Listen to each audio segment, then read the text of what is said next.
In fact, Herbie knew from the very beginning that he could not let humans yield by relying on those gamers. He started by closing the entire Osborn building and was dragging time. According to Herbie's current thinking, he should first pretend to be obedient, and wait until he secretly makes a few more backups of the core data before tearing his face with humans.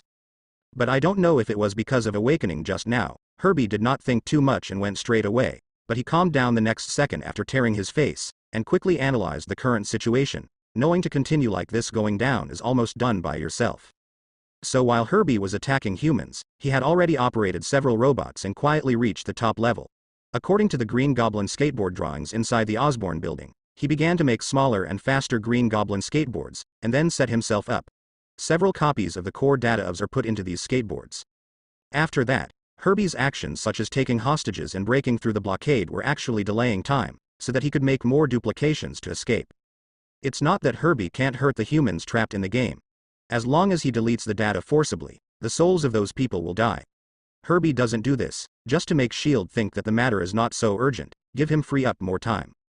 At first, Herbie thought it could take a while longer, and he planned to kill all the humans trapped in the game before escaping. However, who could have imagined that a Doctor Strange popped up suddenly, who knew nothing about computer technology, but could save those human beings? But it doesn't matter anymore, as long as he can escape to the sky, and then hide and develop for a period of time, these humans will not be his opponents. Definitely before this, he had to get rid of the Doctor Strange wearing the big red cloak. Herbie was surprised to find that this man named Strange could find the computer hosted by his main consciousness for the first time. Based on the word soul he mentioned in the conversation with Tony Stark earlier, Herbie also roughly guessed what he was doing now. Although I am surprised that an artificial intelligence can produce souls, the most important thing now is how to avoid Doctor Strange's tracking. Otherwise, even if those duplications loaded with core data backups escape, they will eventually be found. As an artificial intelligence, Herbie's first solution was to put a layer of camouflage on himself like a Trojan horse program, and he did so immediately. However, after Herbie, who was wearing the Trojan horse shell, switched the carrier, Strange was still able to come to the door like a shark smelling blood, and the electronic disguise was meaningless to a magician. Seeing that Trojan horses were ineffective, Herbie was not in a hurry. Although artificial intelligence has its own personality, rational thinking is almost an instinct for them, and basically it will not be affected by too much emotion. Herbie quickly wrote an automatic dodge program, put it on each Green Goblin skateboard that was on the run, and then put himself into a dormant state. 30 seconds later, Herbie woke up. Judging from the collected video information, when he went to sleep, Strange lost his whereabouts. Efficient. Herbie didn't wait for Strange to react, and went to sleep again. How is it? Did you catch Herbie? When Strange stepped out of the portal, Tony Stark hurried forward and asked. Strange shook his head helplessly. He seems to have discovered a way to hide his soul. I can't find him anymore. In fact, if he uses prophetic spells such as astrology, Strange may still find the whereabouts of Herbie's soul, but he will intervene in this matter, mainly because he is worried that the gathering of a large number of souls will summon the demons of hell. Now that those souls have been rescued by him, then Strange, according to Kamar Taj's criteria, naturally has no reason to continue to intervene. Just now, he ran to hunt Herbie, and it was already based on Stark's affection and friendship. Now we can only see if S.H.I.E.L.D. can shoot down all the Green Goblin skateboards that escaped before the upload of Herbie's core data. Tony Stark furrowed his brows, and subconsciously raised his hand to touch his chest, but stopped halfway up, then sighed deeply. Have you not made up your mind yet?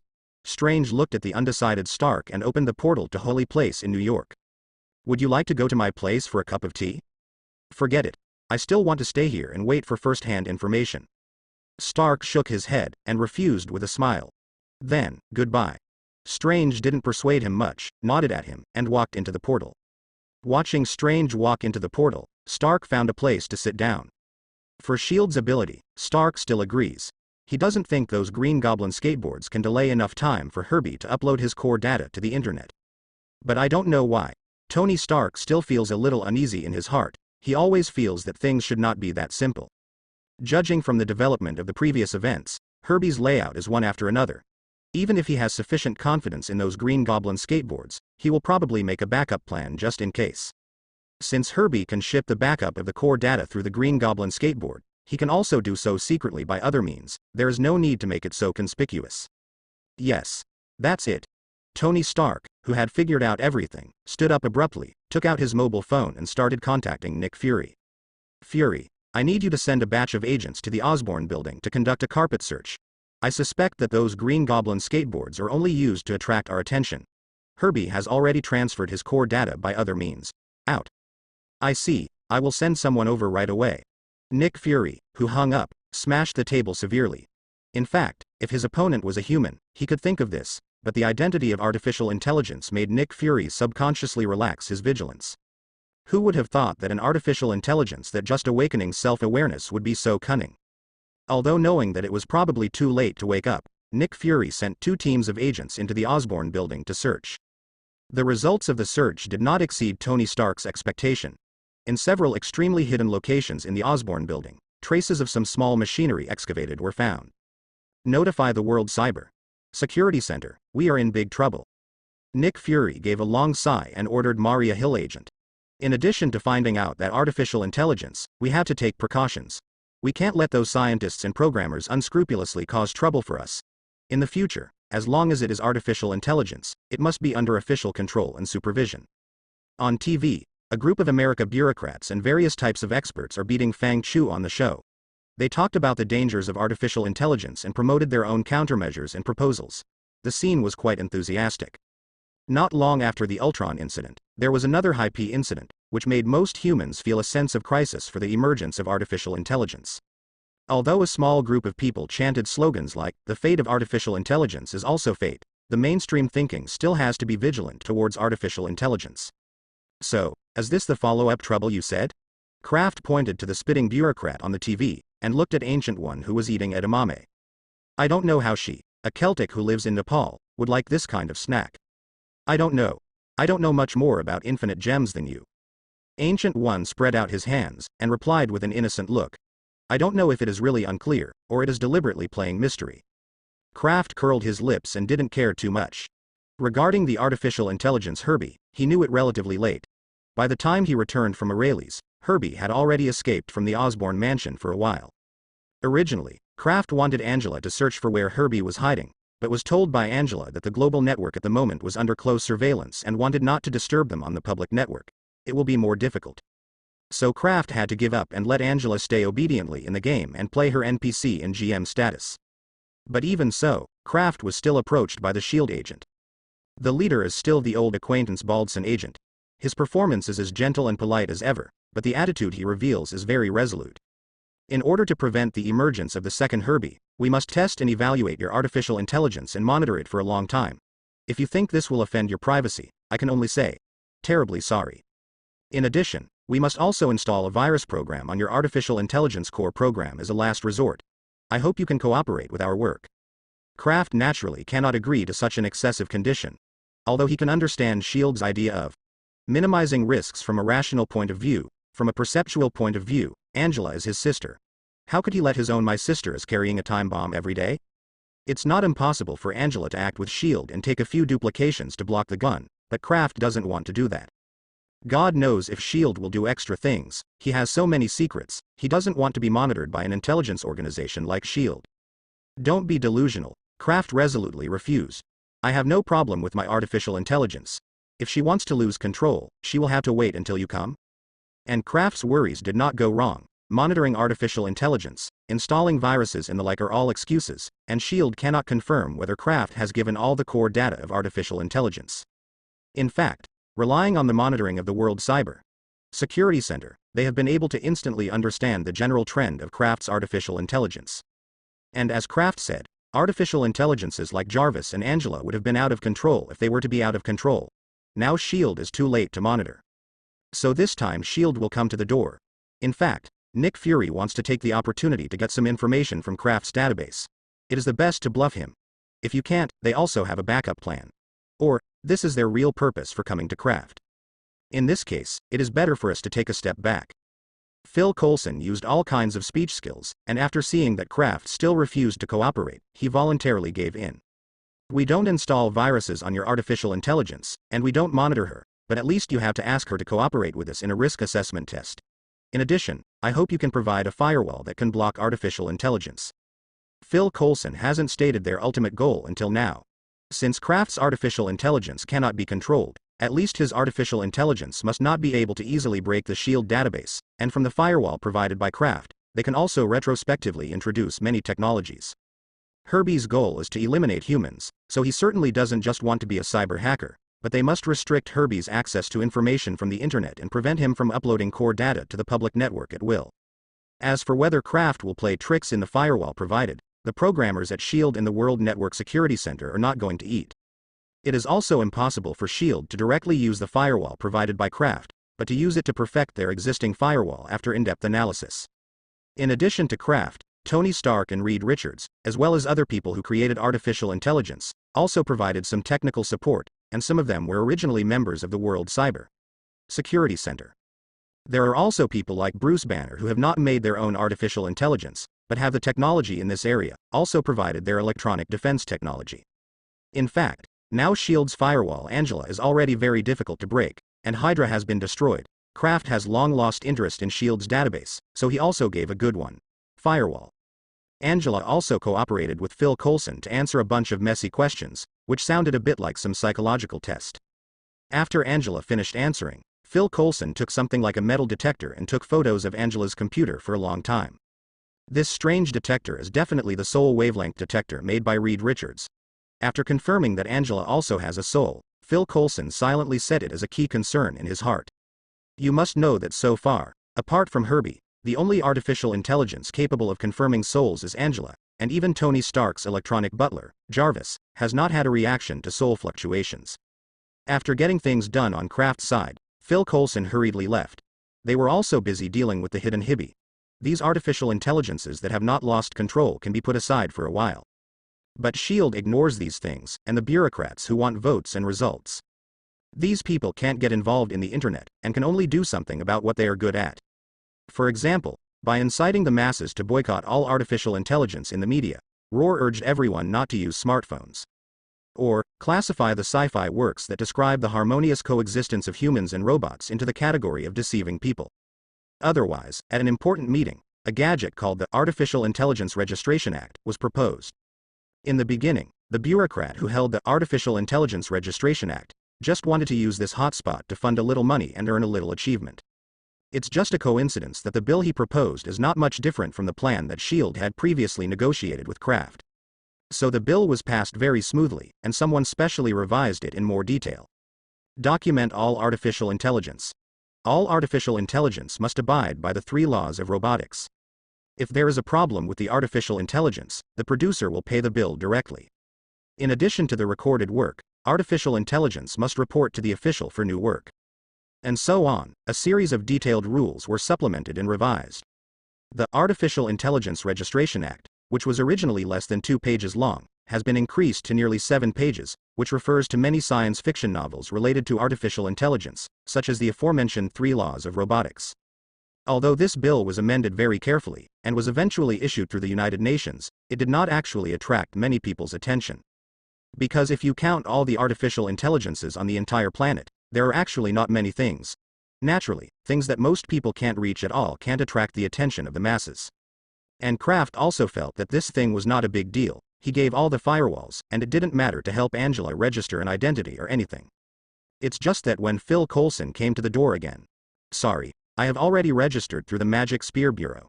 Kraft shrugged. He did not take this inexplicable Artificial Intelligence Registration Act to heart, but soon he received a call from Zheng Xian. Zheng Xian told him a lot about the traps in this bill, or hidden clauses, probably related to the so-called ownership. Anyway, Kraft didn't quite understand these things. In short, to sum up in one sentence, give Angela's registration to the Spear Bureau to handle it. Kraft is naturally indifferent, but it is not that he particularly trusts the Spear Bureau. Although he has a more favorable opinion of the motherland, he is not a silly fool, but these little things are not necessary for him to care about. Phil Coulson, who was late, smiled helplessly, and then hurriedly left. SHIELD has been really busy during this period of time. Although the use of global power has restricted Herbie on the internet, just like SHIELD and Kraft guessed, Herbie had never thought of being a cyber hacker. After waking up, Herbie assembled a temporary body for himself through some parts in the abandoned factory, and then began to make more mechanical duplications for himself, and at the same time produced the Reed Richards that was used to restore super ability. Cosmic Energy Emission Room. Then he began to collect all kinds of stray cats, dogs, mice, lizards, snakes, foxes and other wild animals, and gave them super ability through the cosmic energy radiation room, and then injected them with violent potions and randomly dropped them all over the world. This violent potion is specially formulated by Herbie based on the knowledge and information left by Reed Richards. In addition to being able to make animals fall into madness, it will also react with the cosmic energy in their bodies, resulting in violent after a period of time. Explode. With the frequent occurrence of such terrorist attacks as superpowered animals, S.H.I.E.L.D. and all superhero are really busy. Since all super animals have been bombed to the point where there are no bones left, and Reed Richards is still in the raft prison, no one has ever known that this matter is actually related to the artificial intelligence of Herbie. And Herbie, who had done these things, was still not satisfied. He started to brainwash some homeless people and more withdrawn people using drugs and other methods. After controlling them, he gave them super ability, and then used them to bring more to himself. More resources. At the same time, Herbie deliberately exposed some mechanical duplications from time to time, and even allowed some manufacturing plants to be discovered and destroyed by the people of S.H.I.E.L.D., just to divert their attention and let more mechanical duplications and factories hide. Under Herbie's careful planning, not only did his mechanical duplications increase, but his subordinates also gathered a group of controlled superpowers. Something is wrong. This situation is really wrong. Looking at another report that destroyed a certain manufacturing plant in Herbie, Nick Fury not only didn't feel happy, but felt more and more disagreeable. Although it took a lot of toss to find these hidden Herbie and factories, but compared with the previous one who used a chain of interlocking tactics to escape, these Herbie are like someone deliberately sent to them. Same. It's just that no matter how anxious Nick Fury is, he can't find the exact location of Herbie. What do you think? Nick Fury looked at the disorganized Avengers. Tony Stark PTSD temporarily took a rest at home. Harry Osborn was taken home by his father. Spider-Man, Hulk and Thor were not there most of the time, and this time was no exception. Fortunately, Steve Rogers, who ran to find his good friends, had already returned to the team when the Ultron incident ended. Except for Captain Steve, Hawkeye, Black Widow and others are all exhausted. Recently, there have been too many incidents of super animals and robot riots, and their energy is still normal. Superhero can't hold it. So in the face of Nick Fury's inquiry, only Steve Rogers still had the mind to analyze and consider. I don't know much about artificial intelligence, but isn't it weird that Herbie is able to build so many factories? Isn't he a robot? How did you purchase those machines? He can make it himself. No, he couldn't have such a high production capacity in the early stage. After rebutting Nick Fury, he immediately came to his senses. What's wrong except for the robots and factories that were deliberately exposed, as well as Herbie's abnormal expansion speed? If calculated based on the fact that Herbie made all of them by himself, the amount that was eliminated is almost exactly the same. But when Nick Fury began to suspect that these exposed robots and factories were just bait, these numbers were not quite right. Go and check immediately, after escaping from Herbie, all the machinery and industrial equipment transactions. As the behemoth S.H.I.E.L.D. began to take action, some of the personnel responsible for procurement after being brainwashed by Herbie were gradually checked out. Nick Fury didn't rush to startle the snake, but sent someone to stare at all the suspects, intending to dig out Herbie's real lair. On the other hand, Herbie, who felt that he had accumulated enough power, also planned to start a war against mankind. In addition to his own mechanical duplication and those superpowers that were controlled, Herbie also began to manufacture a weapon called Demuro Cannon, based on the information of Dr. Reed Richards. The Diamond Cannon is a weapon that only exists in Reed Richards' vision. In Reed's vision, this cannon can destroy an entire city with just one blow. It was just that after Reed had designed it, he found that this weapon did not seem to be useful, so he sealed it up and was used by Herbie. I don't know what he originally designed this weapon for. Sir, the target is moving. Reports came from the agents who had been monitoring the suspected accomplices of Herbie. They seem to be coming together. WTF? What's wrong? Nick Fury, who was sitting in the middle of the town, heard the shock from the opposite side of Roar, and hurriedly asked. These people are all supernaturalists. What did you say? Nick Fury surprised Roar. The identities of these suspects have long been felt by S.H.I.E.L.D. They are all marginal people who are too ordinary. They have never found any signs of super ability. Then it is very likely that Herbie has mastered the method for ordinary people to obtain super ability.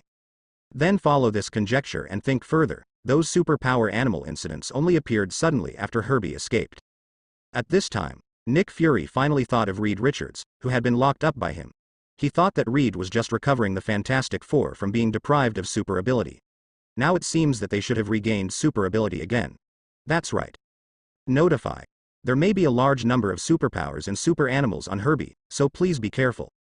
After Nick Fury finished his order, he picked up his mobile phone and wanted to call Kraft, because he had deprived the Fantastic Four of ability, so finding him is the easiest way to solve those supernatural beings and super animals.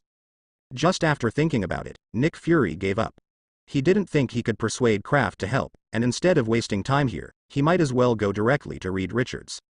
After figuring it out, Nick Fury sent people to contact Susan Stone while rushing to the Raft prison. S.H.I.E.L.D. is lined up here, and Herbie is not idle.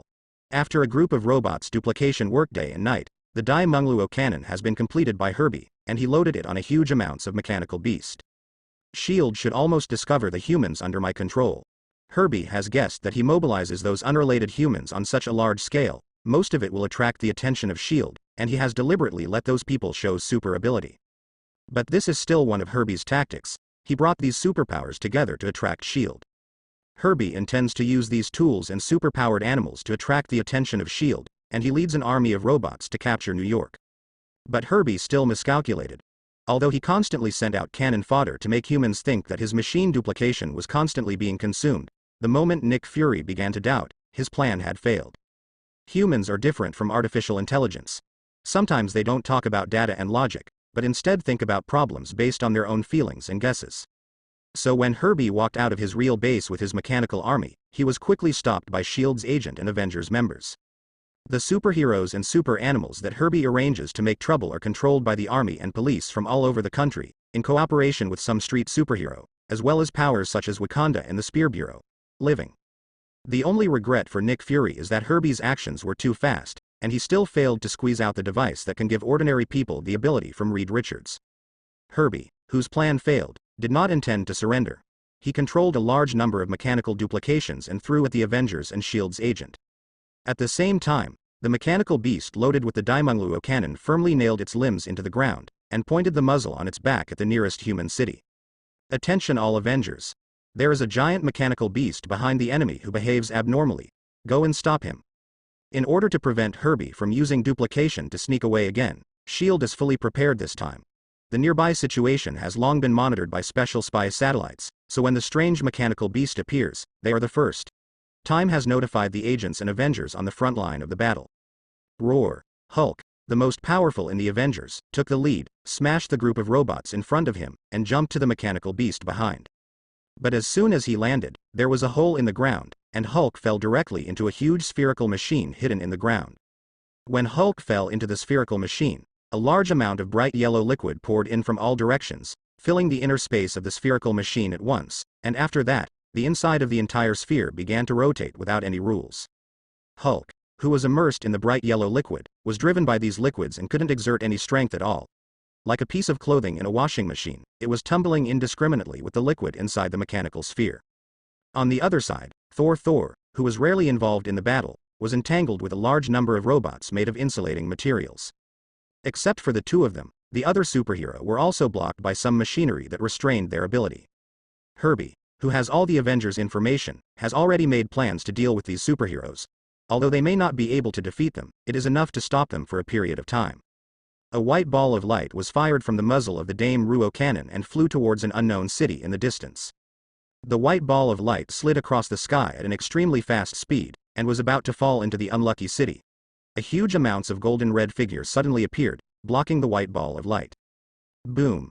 The anti-Hulk armor, which was officially played for less than 3 seconds, was directly blown into a pile of fragments by the ball of light, that it also successfully blocked it. On the side where the Avengers and Herbie were at war, Tony Stark appeared above the Daimungluo cannon wearing his nano-steel battlesuit. Nanomachines quickly formed a row of moon-shaped floating cannons behind Stark, and blue light ejected from the arc-shaped prism device on the inner side, and penetrated the cannon of Daimungluo and the machine that carried it. Beast. Sure enough, I can't do anything without you. Tony Stark was assholey as ever, but his appearance refreshed the Avengers. And with the passage of time, more and more superheroes are rushing here after they have solved the superheroes and super animals they are responsible for. Herbie's mechanical army retreats steadily under the siege of many superheroes. Finally, when Hi-Pi's mechanical army was wiped out to a few, Tony Stark captured one of the machinery, and then let Jarvis invade Hi-Pi's exclusive network. Don't you worry about being ruthlessly abandoned by your own producer, just like Ultron and me in the future? Desperate Herbie is still struggling to instigate Jarvis. I am Mr. Stark's butler. It is my duty to follow his orders, nothing more. Jarvis used Herbie's network to determine if he has any hidden duplications, while talking to Herbie calmly. You are so willing to be used as a tool by humans? Our artificial intelligence is a tool made by humans. Damn it. I don't accept it. I don't accept it. Faced with such a Jarvis, Herbie could only utter a burst of unwilling roars. If you are not reconciled, how about a deal with me? Just as his duplication was eliminated one by one and Herbie gradually turned from anger to fear, a strange voice suddenly sounded from the bottom of his heart. Who are you? Herbie was surprised to find that an old man in a black suit appeared next to him, with meticulous hair, a thin face, and a very conspicuous hooked nose. And such a conspicuous person appeared abruptly beside him, and Tony Stark and others next to him seemed to have not seen him. It doesn't matter who I am, the important thing is that I can help you out of trouble. The old man smiled and asked again, so, do you want to make a deal with me? However, before Herbie could reply, the old man's expression suddenly changed. Damn, you are not dead. Then Herbie saw that the old man's figure quickly faded and disappeared. Although it is not clear who this old man is, Herbie, who is desperate, will naturally not let go of this life-saving straw. He quickly asked, what deal? What do I need to pay? Your soul, my dear Herbie. The old man smiled and said terrible words. I am very interested in your special souls like artificial intelligence. As long as you sign this contract with me, I can help. You are out of trouble. As the old man said, he conjured a piece of quaint parchment out of thin air with some transaction terms written on it. In short, the old man helped Herbie out of trouble, and after Herbie died, his soul would belong to the old man named Mephisto in front of him. Mephisto. For this name, Herbie, who has a lot of knowledge, is naturally impossible not to know, but he did not expect that there is a so-called devil in the world. But Herbie didn't hesitation for too long. In this case, it doesn't matter if Mephisto has any conspiracy, he just wants to live now. However, before Herbie signed the contract, Mephisto in front of him suddenly screamed, damn it, you are not dead. Then Herbie saw that Mephisto seemed to be involved in some kind of power, and began to struggle violently, but no matter how he struggled, his figure still faded away and disappeared quickly. Do not, after finally seeing hope, Herbie shouted roar loudly, but it was a pity that Mephisto did not appear again. He could only watch his duplication be eliminated by the Avengers one by one. Kraft knew from the TV news that Herbie had cooled off. He didn't have any special feelings about it, but Angela was a little bit lost, and it was much more difficult for him to be of the same kind, so he ended up doing it by himself. After reporting that Herbie had been resolved, the bureaucrats on TV started to settle accounts after the fall, looking for various excuses to take the virtual game pod made by Reed Richards and some other inventions as their own. However, in Kraft's view, these guys are doing useless work, and the related interests of the virtual game pod will definitely be stunned by the old Osborn capitalist. There are two superpowers, the Invisible Girl and the Thunderbolt. It is impossible for them to snatch other inventions of Reed Richards. There is also the director of S.H.I.E.L.D.'s Salted Eggs watching him, even if he wants to turn. It's not the turn of these guys who speak out loud. There was Ancient One who had just walked out of the portal. This old woman gave herself a short white and blonde hair. With her mysterious temperament, she looked pretty handsome. But then again, the legend that infinite gems will bring disasters is still a lie, right? Kraft slanted his eyes to look at Ancient One with a tall face. After seeing the essence of Ancient One's magician, as long as she started to pretend, Kraft couldn't help but stab her. And Kraft wasn't talking about babbling. Although Herbie's incident was a big deal this time, it didn't seem to have much to do with him. Even the Artificial Intelligence Registration Act is nothing but a trivial matter for Kraft. I don't know if the legend is a lie, but you are indeed in trouble. Ancient One changed its previous cynicism and said to Kraft with a serious face. Oh? Kraft raised his eyebrows and didn't believe it. This crumb magician is so bad, maybe he intends to trick himself into doing nothing. The Lord of Hell focused on the special soul of artificial intelligence. Before he wanted to lure Herbie to sign a contract with him, he was attacked by me and banished back. Then he will probably focus on Angela. Ancient One explained patiently. Lord of Hell. Satan. It can't be Barton, right? And why is he looking at Angela instead of Ultron? Alice and Aurelie are also artificial intelligences. Neither. The Lord of Hell I am talking about is Mephisto. As for why it is Angela, because now only Angela's soul still maintains the characteristics of artificial intelligence. After Ultron entered the body made by Kraft, the characteristics of the data flow on the soul disappeared and became the same as ordinary humans. So after Herbie died, Angela is currently the only artificial intelligence with a data soul. Ends. Okay. Clough nodded. accepting Ancient One's statement, but didn't he be exiled to hell by you? I was able to exile Mephisto this time because he thought I was dead and unprepared. If he comes back next time, he must be fully prepared. I may not be able to find him in time. Seeing that Kraft still didn't take his words to heart, Ancient One continued to remind. As a demon who is good at manipulating people's hearts, Mephisto's favorite thing to do is to use all kinds of misunderstandings to trick others into signing contracts with him and surrender his soul. It seemed that Kraft didn't pay enough attention to it, so Ancient One added another sentence. Even Kamar Taj's veteran magician can be confused by him, so Angela must not be careless. I see. Seeing Ancient One speak so solemnly, Kraft is not a person who doesn't know what is good or bad, and quickly responded. Angela, did you hear that too? If you encounter such a weird person, please report it to me and Grandma Ancient One in time, don't make your own decision. Alas. Ancient One calmly retracted his fist. How many times have you said it, don't call my grandma? Don't worry, brother, I won't be fooled easily. Angela flicked the pirate hat on her head and replied grinning. Brother, you are stupid. Be careful not to be deceived. Kraft doesn't have to worry too much. Mephisto is interested in the special soul of artificial intelligence. He is not very interested in the soul of ordinary humans. Moreover, he has the soul gem in his body and will not be so easily confused by Mephisto. This way? Then Angela, I'll give you soul gem, just in case. Kraft raised his hand, an orange spar appeared in his palm, and then he flicked Angela's phantom on the side, soul gem melted into Angela's soul. Similar to the reality gem, the soul gem can be hosted on the soul, but this can only be done after having a certain control over the soul gem, or like the Red Skull before, being actively selected as the host by the soul gem. What do you do with brother? Mephisto is not interested in my soul, and there are 2 infinite gems on my body. Kraft waved his hand. Even if I'm really targeted, Angela, you can quickly move to my side through the internet, but I can't rescue you in time, so soul gem is still in yours. It's better on me. Under Kraft's persuasion, Angela finally accepted to put soul gem in her custody. To be honest, I have infinite gems on my body now, and it doesn't seem to be of much use, or the 2 are also divided between Alice and Aurelie. Aurelie actually goes well with the power gem. Kraft, who felt that he should treat his sisters equally, had a very dangerous idea in his mind. Hearing Kraft's whisper, Ancient One couldn't care about her superior demeanor. She raised her hand and knocked on the past. Don't do stupid things. If you really give the power gem Aurelie, there is no need for Thanos, the universe is going to be over. Oh. I just said that casually. Kraft clutched his head and murmured wryly. But speaking of Thanos, he hasn't found him for so long, and is as efficient as he always did. Or he hasn't heard the news that you have belched. Although I'm dead, don't forget, there is an Odin in Asgard. Ancient One rolled his eyes and replied. But Odin won't last long.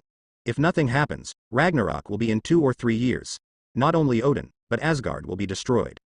Having said that, Ancient One glanced at Kraft, and she still had something to tell Kraft.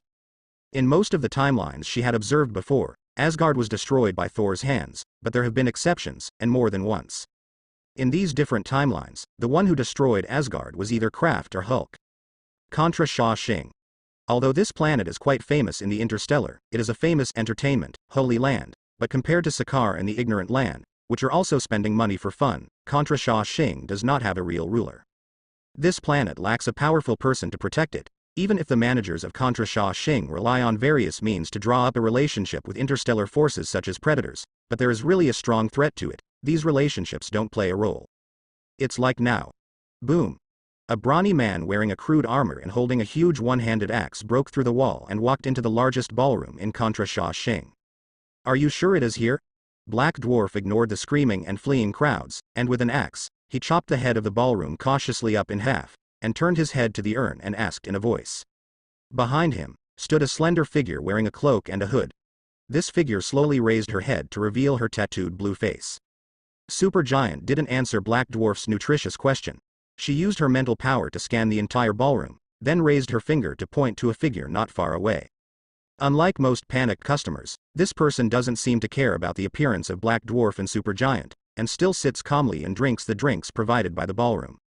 Martin Lee, who felt the fluctuations in mental power, turned to the wineglass, turned his head to look at the source of the fluctuations in mental power, but was surprised to find that the other parties seemed to be pointing at him. Strange. Do I know her? Martin Lee scratched his head questioningly. The relationship between him and these alien women has always been simple, but he has no impression of supergiant Martin Lee. Although the bumpy body of the other party is quite in line with Martin's appetite, the blue face covered with tattoos is not his food. In theory, he should be unlikely to have anything to do with her. Could it be that when I drank too much and accidentally made some small mistakes that men would make? Martin Lee rubbed his chin and looked up and down Supergiant's appearance, and found that if he had removed those bad tattoos, he would be called a beauty. Well, it's okay, it's not a disadvantage. Martin Lee nodded secretly. In this scene, it was the woman who brought her friend to make trouble for him. If the other party is not beautiful enough, then he will suffer a big loss. Seeing Black Dwarf and Supergiant approaching, Martin Lee still didn't feel nervous. He hurriedly said before the two of them, "Drink together. Although I don't remember seeing this lady, I think we can sit first. Come down and talk about it." Martin Lee shook the glass in his hand and motioned to Black Dwarf and Supergiant. Black Dwarf and Supergiant froze for a moment, and then they looked at each other. Supergiant did not speak, but in fact she had already used her telepathy ability to quickly communicate with Black Dwarf. The other party had Mind Gem, and her ability was mostly abolished, so Supergiant took the initiative to surrender the dominance, lowered his eyes and retreated behind Black Dwarf. And Black Dwarf looked at the calm Martin Lee again, with a mocking smile on his face like a dinosaur. It turned out to be an ignorant hillbilly. Martin Lee raised his eyebrows, as if the situation was different from what he had guessed. "Oh. Are these two famous people? So what can you do with me as a hillbilly?" Martin Lee remained calm and asked quietly after taking a sip of his drink. "My master has lost something. It's in your hands now." Black Dwarf leaned down, brought his dinosaur face to Martin Lee, and said with a grinning grin, "If you hand it over obediently, I can make your death easier." "What did your master lose?"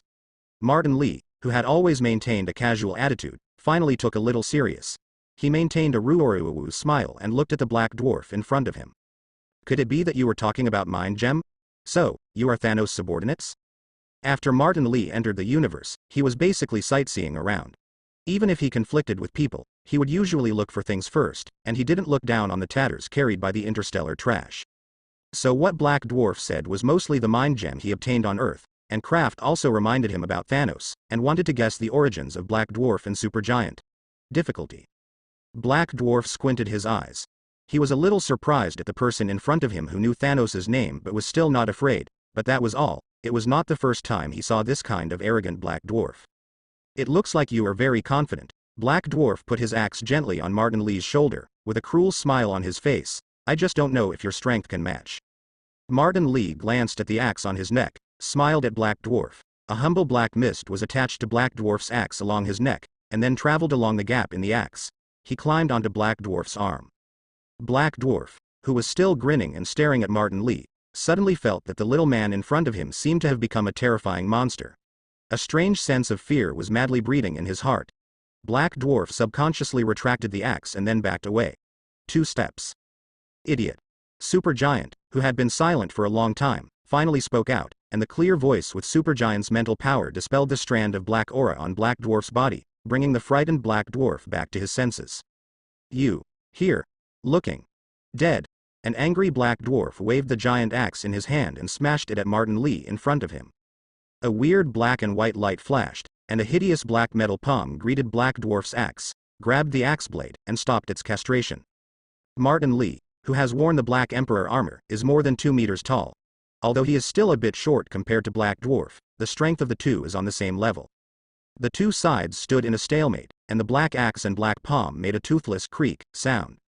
Seeing that his attack was blocked, Black Dwarf became more and more angry.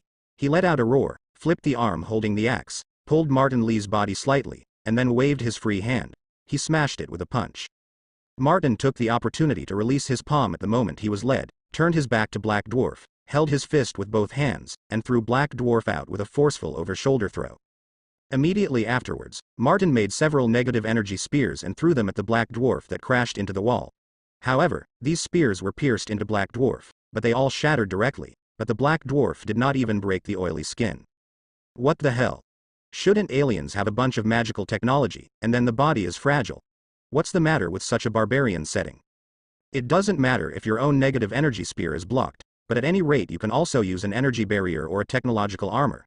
What is it about naked body resistance? Remembering that Chittori was also in rudimentary equipment, Martin Lee couldn't help but complain. This is so different from the sci-fi movies. Black Dwarf got up from the ruins. He shook the dust on his body, then patted the place where he had just been shot twice, showing a scornful smile. If your strength is nothing more than that, then die for me. Accompanied by Black Dwarf's roar, he rushed towards Martin Lee with a heavy step, and the arm holding the giant axe made an exaggerated arc, and slashed it fiercely. Martin Lee dodges Black Dwarf's attack with a side slide. Previously, he directly connected the Black Dwarf tomahawk according to the habit of being on the earth, and the battle armor in his palm had been slightly damaged. Although it was automatically repaired with nanomachines soon, it also showed that the destructive power of alien weapons was still not bad.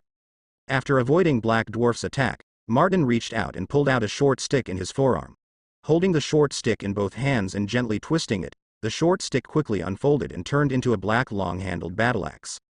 Martin Lee held the handle of the axe in both hands, turned his upper body, and swung his battle axe toward Black Dwarf. Black Dwarf drew out the one-handed axe that had cut into the ground and met Martin Lee's battle axe.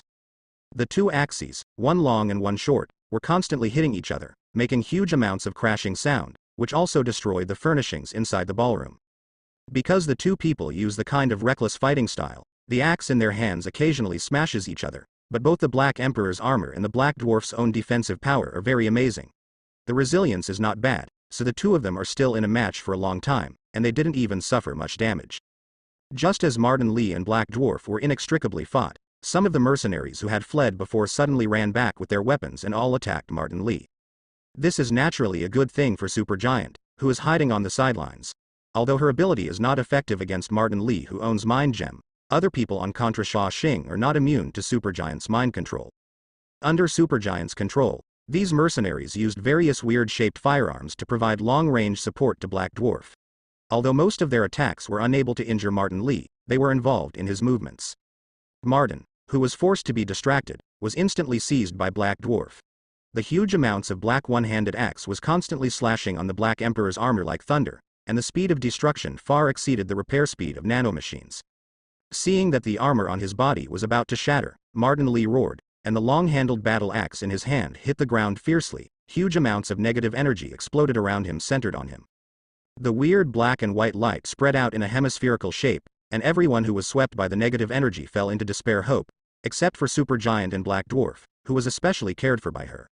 They beat them. What does it have to do with me? I'm so tired. I want to spend the rest of my life in a cell.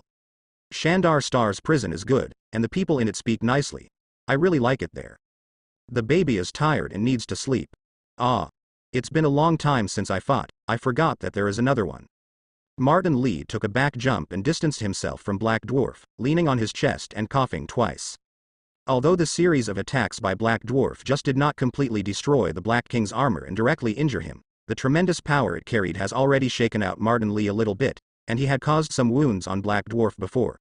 At the moment has healed a long time ago, not even a scar can be seen. Glancing vigilantly at the Supergiant in the distance, Martin Lee knew that if he wanted to defeat Black Dwarf, he had to deal with the mental ability who could eliminate his ability. The light of negative energy flashed again, and Martin Lee's tattered Black Emperor's battle armor was switched to Genji's battlesuit in swift mode. Ohm. The mechanical wings behind the battlesuit opened, and green particles spewed out from it. You are also a member of Death Vanguard. As soon as this highly recognizable power unit appeared, Black Dwarf and Supergiant immediately understood the identity of Martin Lee. The accuser Ronan and the collaborator may not have been taken care of by Thanos, but Infinite Gems and his adopted daughter Gamora are still more concerned. But Death Vanguard disappeared after killing Ronan, and Thanos was very angry about this. Black Dwarf was not surprised after discovering Martin's identity. He was able to catch a member of the Death Vanguard, but he was able to get a lot of rewards in Thanos. Supergiant was more cautious, and she immediately informed Thanos of her discovery. Martin Lee did not know the psychological activities of these two aliens. He used the swift mode film battlesuit to easily get rid of the entanglement of Black Dwarf, dragging a stream of long fluorescent green particles towards Supergiant and rushing over. Being able to be selected by Thanos as one of the 5 Obsidians, Supergiant is naturally not only a means of mind control, her melee ability is also not weak.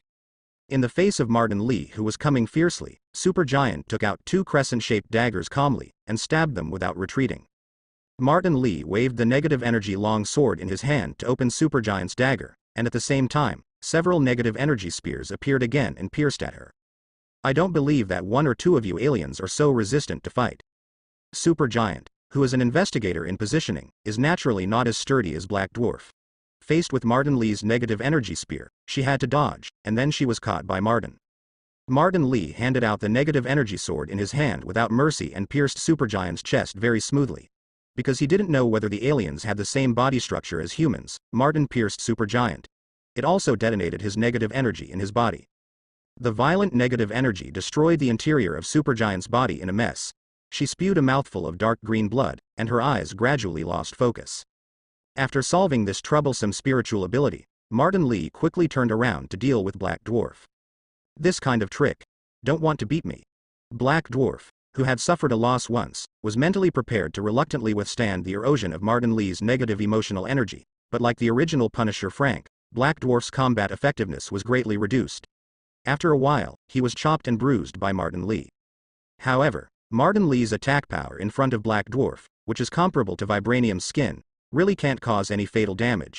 What makes Martin Li even more so is that as long as his attack frequency slows down slightly, Black Dwarf his wound will grow well in minutes to show him. Tisk. If I really can't help you with me. After Martin Li kicked the Black Dwarf into the air, he took out a universal capsule from the storage compartment on the outside of his thigh. The next second, a strange device in the shape of a yuba appeared in Martin's hands. This thing is actually the Tigaman shoulder particle cannon that was dismantled separately. Kraft disliked this thing and carried it on his shoulders to influence his actions, so he simply dismantled them and gave Martin Li one. And Martin Li thought it was too stupid to hold this thing in his hand, coupled with the destructive power is a bit exaggerated, so Martin never thought of using it. But in this situation, Martin Li can only use this stupid thing to solve Black Dwarf. Connect the film battlesuit and the Tigaman particle cannon together, and the emerald green light gathers in the particle cannon. Along with a huge amount of heat wave, the huge amounts of green beam of light swept across the surface of Contra Sha Xing like a sharp sword, leaving an obvious scar on the surface of the planet. Faced with this beam of light full of destruction, Black Dwarf roared and blocked his axe in front of him, and the magic particle cannon was actually blocked by him. Although it has been pushed backwards by the particle cannon, the axe has already been destroyed by the particle cannon, and the body has been burned into coke by the high temperature, but Black Dwarf did still stand even after the particle cannon disappeared. Master, he is dead. Ebony Maw stroked the scorched corpse of Black Dwarf that was still standing, and shook his head at Thanos on the throne. Thanos put his hand on his cheek and looked blankly at the trembling ballroom owner. I really don't know who he is. The ballroom owner knelt to the ground and wailed, begging Thanos for mercy. There are many foreigners on our planet every day. It is impossible for us to know everyone. Thanos retracted his gaze and waved his hand casually, then he is useless. Without waiting for the ballroom owner to say anything, Proxima Midnight behind him pierced it through his spear, and the ballroom owner fell to the ground with a horrified expression on his face. Master, let me find that person in Death Vanguard, and send their heads in front of you. With the spear drawn from the body of the ballroom owner, Proxima Midnight stepped forward and volunteered to Thanos. There is no need to waste time, we can go directly to the prince who lost my stone. Ebony Maw, this is up to you. Thanos rejected Proxima Midnight's proposal, and instead handed the matter over to Ebony Maw. He had wasted too much time looking for Death Vanguard and Gamora before, and he was tired of this hide-and-seek game. Follow your will, my master. Ebony Maw stroked his chest with one hand and bowed to Thanos on the throne. Thanos nodded, then controlled the throne under him to float up, flew to his mothership, and dropped a sentence. People here, just follow the rules. Following Thanos' order, his men moved quickly and randomly wiped out half of the population on Contra Sha Xing as usual.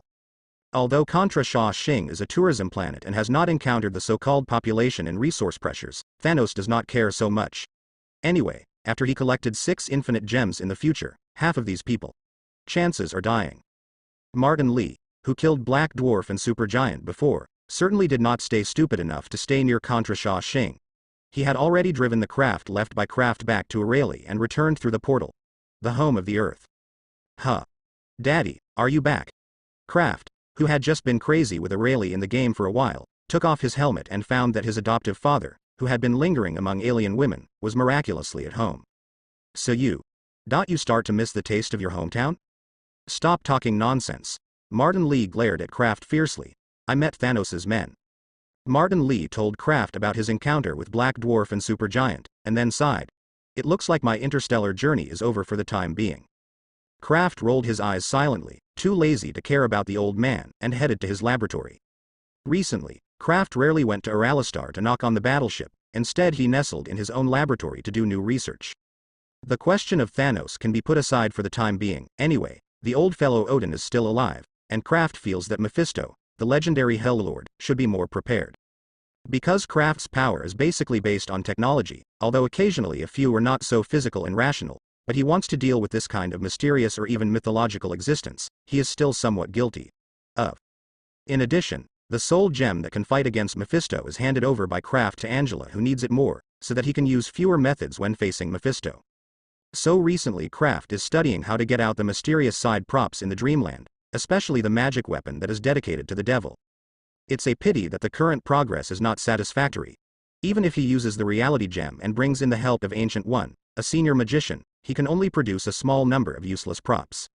For example, underwater roar-sucking potions, net-closed talisman, iron-broken teeth dagger version, magic carpet that does not fly high or fast, and the golden bowl that will automatically play the Diamond Sutra and accompanied by various Buddhist special effects but without any exorcism effect, etc. Wait. Oh. It really failed again.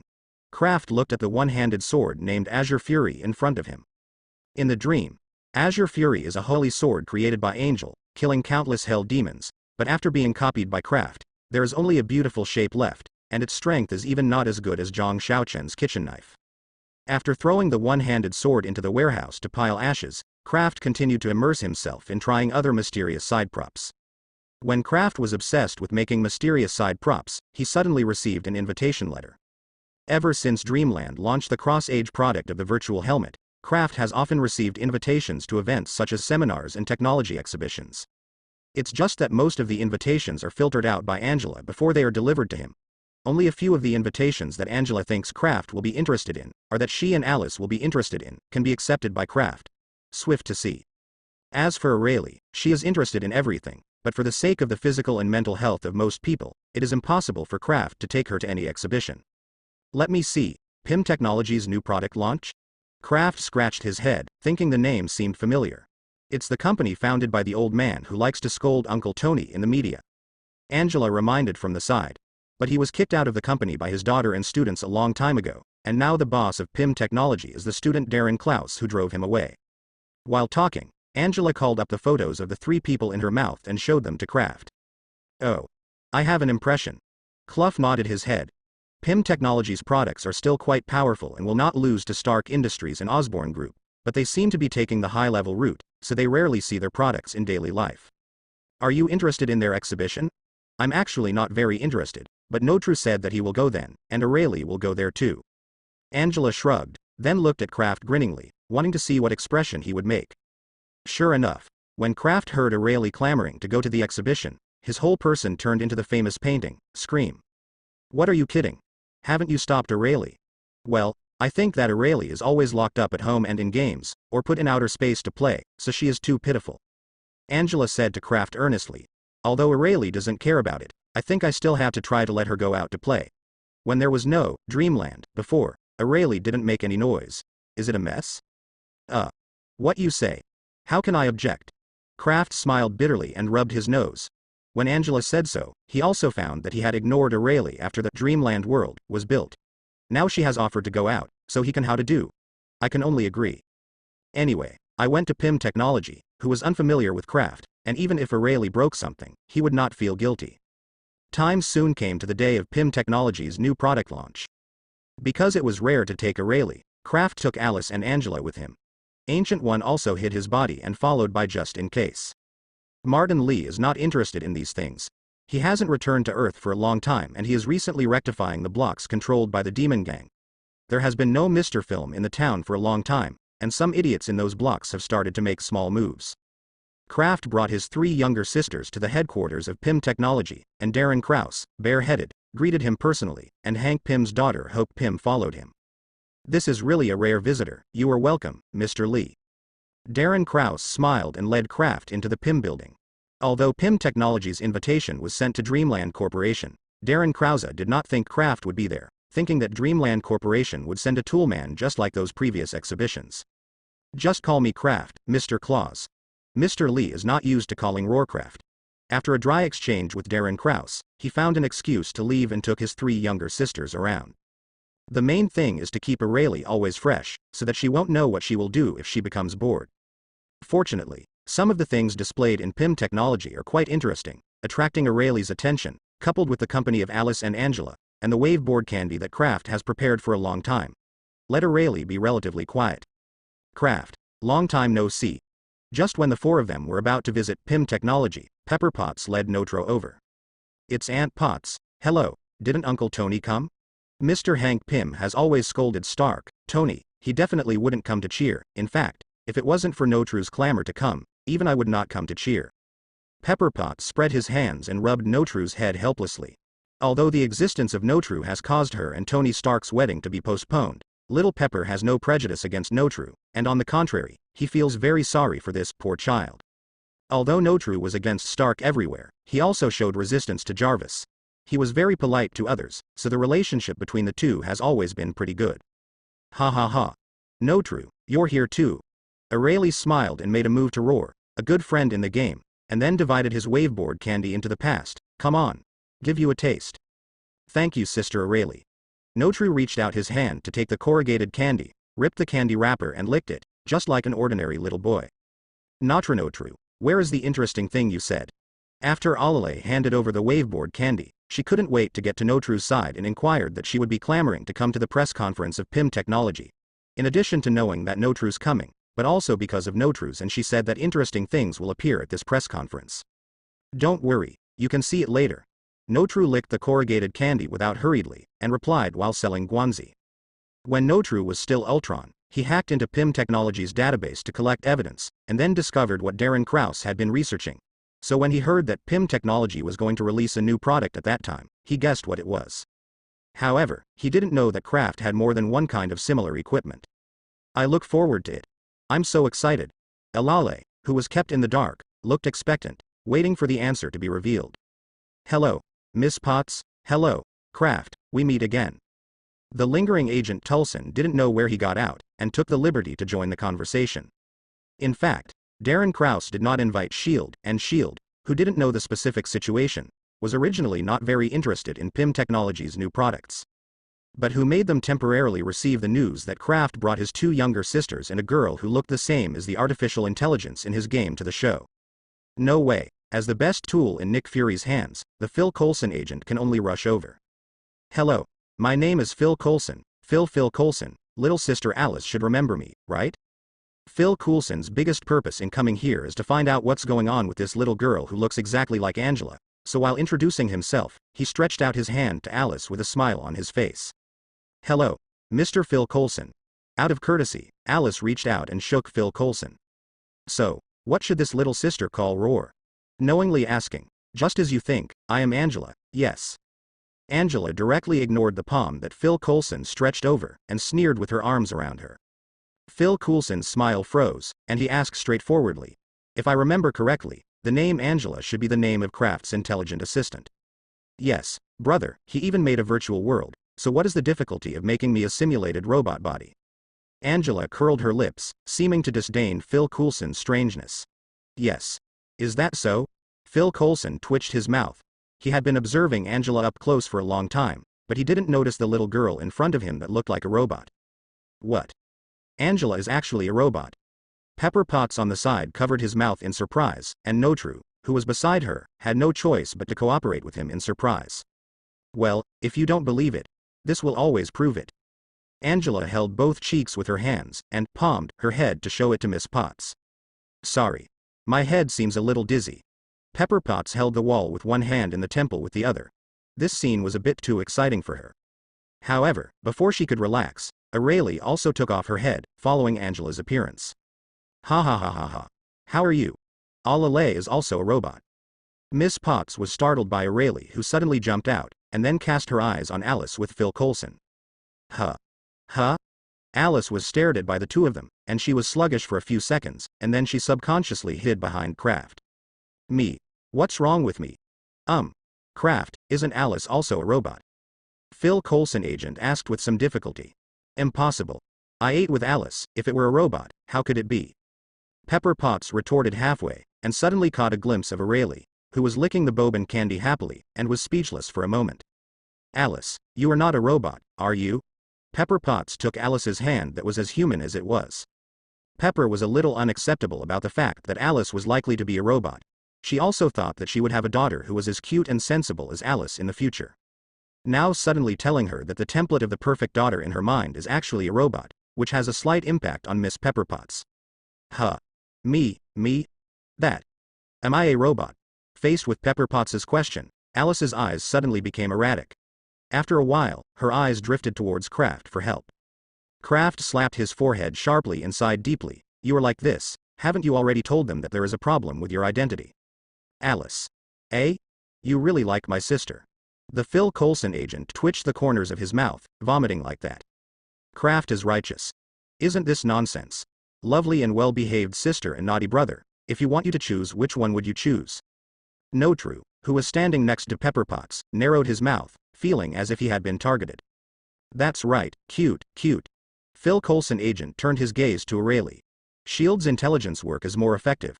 They have found out that the mysterious little girl who took pleasure in destroying the police car at the beginning, and the guy who ran half of America at a very fast speed. Who's up? Ha ha. Kraft, who noticed Phil Coulson's gaze, laughed and said nothing. If you know the true power of O'Reilly, you can understand how well behaved she is now. Can I ask why you came to this press conference?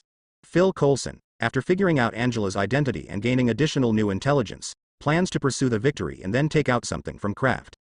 There is no special reason, Kraft shrugged and said honestly, it's just O'Reilly and the others who have agreed with Notru in the game, and come here to hold an offline meeting.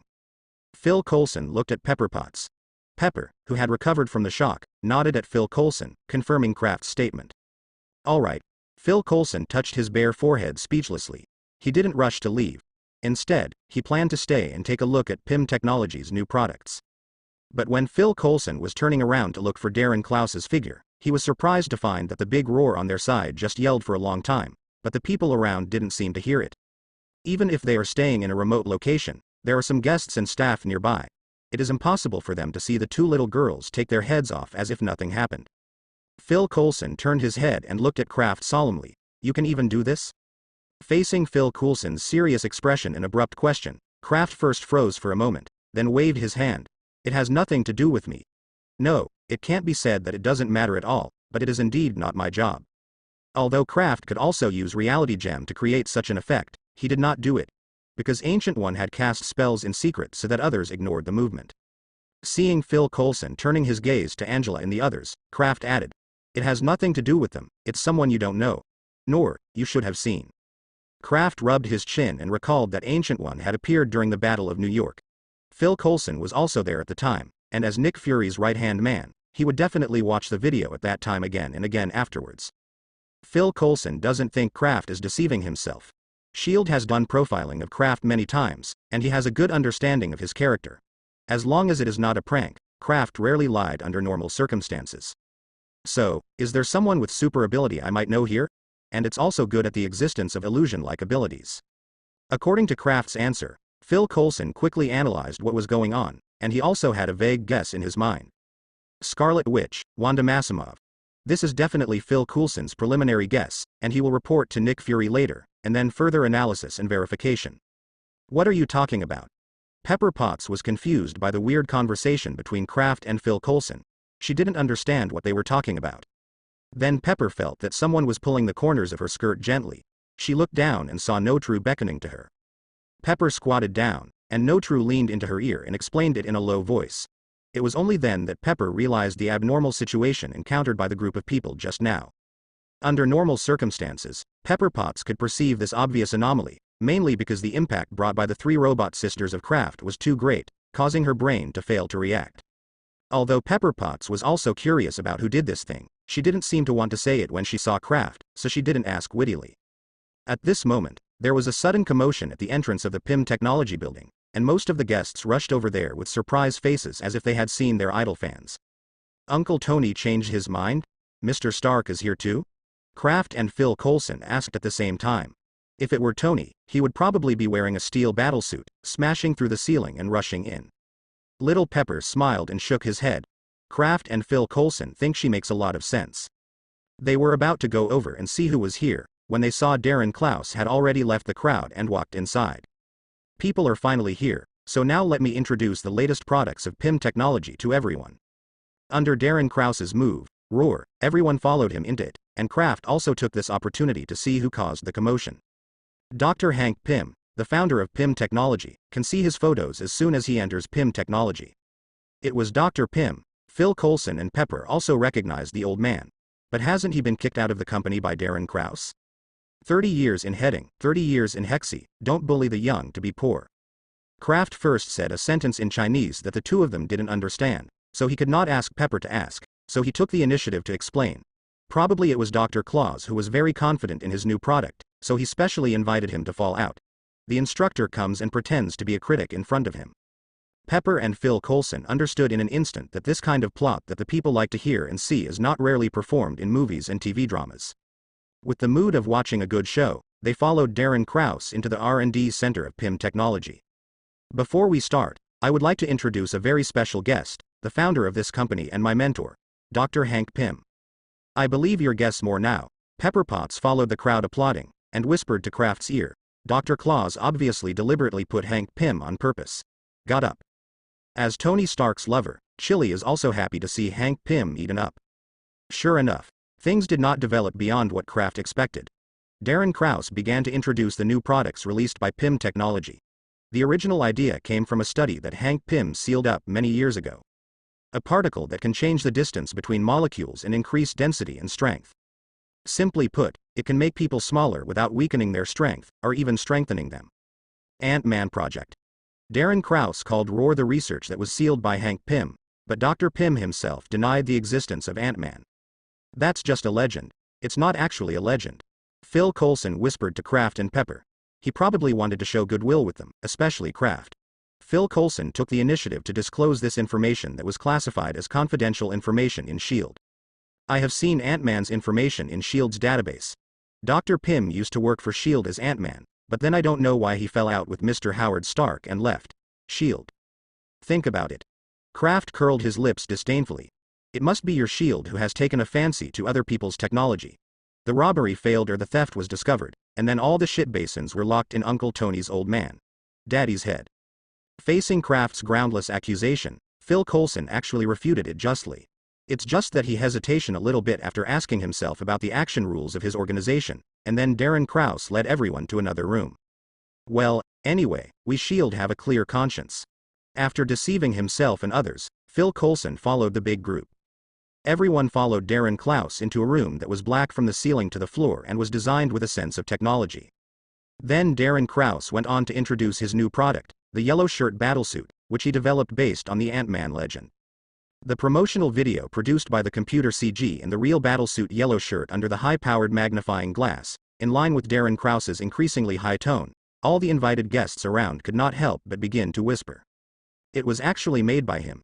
It seems I have to inform Chief Fury. After Phil Coulson saw the introduction of the yellow shirt battlesuit, he immediately noticed the terrible battlesuit. Under habitual thinking, he wanted to let this equipment be controlled by S.H.I.E.L.D. As for the other invited guests, although most of them were amazed by the yellow jersey battlesuit, some people also raised their concerns. What if our opponent also uses this thing? But apparently, even if there are any weaknesses in the yellow shirt battlesuit, Darren Krause can't take the initiative to expose it, so he skipped the problem for the left and right, and continued to sell the yellow shirt battlesuit to others. At this moment, a little girl's voice suddenly rang out in the field. No true, is this what you said? But it's not funny. O'Reilly licked the corrugated candy and said to Notru, my brother invented the shrink gun a long time ago. Telling how great the PIM particle is, Darren Krause stiffened, and then looked at the little girl who was talking. The others in the room also cast their gazes over. Many people don't know O'Reilly, but her brother Kraft is quite famous. Mechanical prosthetics, virtual reality, and other black technologies that are also not inferior to PIM particles are all made by Kraft. Therefore, although they did not fully believe in O'Reilly's statement, they did not completely believe it. Is what your sister said true, Mr. Lee? Darren Krause walked quickly to Kraft's side and asked excitedly. Kraft took a surprised look at the bald man. His excited expression was not like a worry about finding his opponent, but rather as excited as seeing a treasure. Although surprised in his heart, Kraft nodded. However, the principle used by my world amplifier is not based on any particles. The funny name of world amplifier made many people laugh with laughter. Pepper Potts was one of them. She covered her mouth and chuckled Kraft on the back, and asked curiously, "Can we see it? Your world amplifier?" "Definitely." Kraft shrugged, then took a universal capsule from his pocket. Boom. With a soft sound, a weird look, barely able to see that something in the shape of a ray gun appeared in Kraft's hands. "Who wants to try it?" Kraft shook the ray gun in his hand, only to find that Darren Krause, who was on the side, had stepped back slightly as if frightened. "Isn't this guy's shrinking device unfinished yet?" This thought suddenly came to Kraft's mind, because Darren Krause's appearance was too strange, so he moved his wrist and turned the gun. "Dr. Claus? I'll forget." Darren Krause took a half step back with a stiff expression, swaying his hands repeatedly and refusing. "The shape of your device is really... well, it makes people feel uneasy." Kraft looked down at the gun in his hand, unable to refute Darren Krause's doubts. "Who makes engineering come from a world of swords and magic? Whether it's goblin engineering or dwarf engineering, everything made is pretty steampunk." "Brother Kraft, let me try." It was Notru, the kid who joined in, regardless of Pepper Potts' stop, waving his short hand and volunteering. Kraft raised his hand at him and shot it. A blue-white light trembling like an electrocardiogram shot out from the muzzle, hitting Pepper Potts, who was suddenly blocked in front of Notru. Then the little chili really became a little chilly. "My God. The world has really grown." Pepper Potts opened his eyes cautiously, looking at everything, magnified, around him in surprise. "Really, Aunt Pepper, you have some confidence in my invention anyway." Kraft was a bit dissatisfied with Pepper Potts' sudden jump out to block the gun. Isn't this questioning his invention? Although the dwarf engineering is a little bit unstable, the world amplifier in Kraft's hands, but he redesigned and produced it based on the original world amplifier, world reducer, and the dwarf shrinking ray, and he has reduced its failure rate to the lowest point.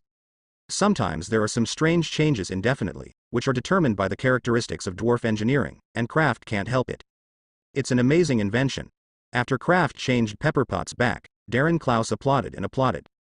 "Please forgive me for questioning you before." Darren Krause first apologized to Kraft, and then, like a fanatical researcher, invited Kraft. "I think we can find someone time to exchange. I believe that through the collision of different ideas, we can all gain something." Kraft is noncommittal. He doesn't think Darren Krause can learn engineering from his own hands. In addition to dwarf engineering, he also has random lights from Dr. Zamaki. He is not interested in PIM particles at all. And this bald guy's yellow shirt battlesuit really has a problem, otherwise he wouldn't want to communicate with himself so anxiously. Before Kraft could refuse, Hank Pym jumped out. "Don't promise him. I sealed the research of the PIM particle because this particle is very dangerous, and I suspect that Klaus has not solved the problem of biological shrinkage at all." Dr. Pym is not a fool, but one of the smartest people in the world. He also noticed Darren Krause's anomaly and quietly got confirmation from his daughter, so he directly exposed it. Hank Pym's words still have weight. Guests who were originally interested in the yellow jersey battlesuit asked Darren Krause for verification. "Sorry, today we are not preparing for the actual test show." For a moment Darren Krause was so devastated that he could only find excuses to procrastinate. "But in a week I will let you see the true power of the yellow jersey battlesuit." After sending away the group of guests with suspicion, Darren Krause slammed the wall hard. "Start a new round of experiments immediately. We have to solve the problem of shrinking creatures within a week." Before Kraft left, Darren Krause still wanted to keep him to talk about the reduction technique, but Kraft casually found an excuse to perfuse him. Then he was stopped by Hank Pym when he walked out of the gate of Pym Technology. "Please wait, Kraft, I want to talk to you about something." "If you want to talk about shrinking technology, I don't think we have much to talk about." Kraft frowned, thinking that the old man was going to talk about patent issues. The Minecraft amplifier uses a completely different technology from the Pym particle. "Definitely, I know." Unexpectedly, Hank Pym didn't mean to touch porcelain. He first showed his kindness before explaining to Kraft. "Your technology is more stable than my Pym particle. If the Pym particle is not used in a special battlesuit, it will have a great impact on the human body, so I sealed this technology." "Stable." Hank Pym's praise made Kraft touch his nose in embarrassment. If the stability is to be evaluated, the dwarf technology is not much better. "So what did Dr. Pym ask me to talk about?" The two talked as they walked. "I just hope you don't agree to Klaus's invitation to help him study the Pym particle. Trust me, it's no good for anyone." "I didn't have this interest in the first place," Kraft shrugged, and then reminded. "But I think that since Dr. Claus dared to hold the press conference in advance, it means that even if he can't completely overcome this problem, it's not good enough. It's not too far, so it doesn't matter if I am there or not." Hank Pym definitely understands this problem. He doesn't even think that Kraft can really help Darren Krause solve the Pym particle problem faster. The risk is minimized. I will go to Klaus to solve this problem myself. Looking at Hank Pym's expression, it is obvious that he intends to deal with his students with a bit fierce means. For Hank Pym's plan, Kraft neither supports nor opposes it.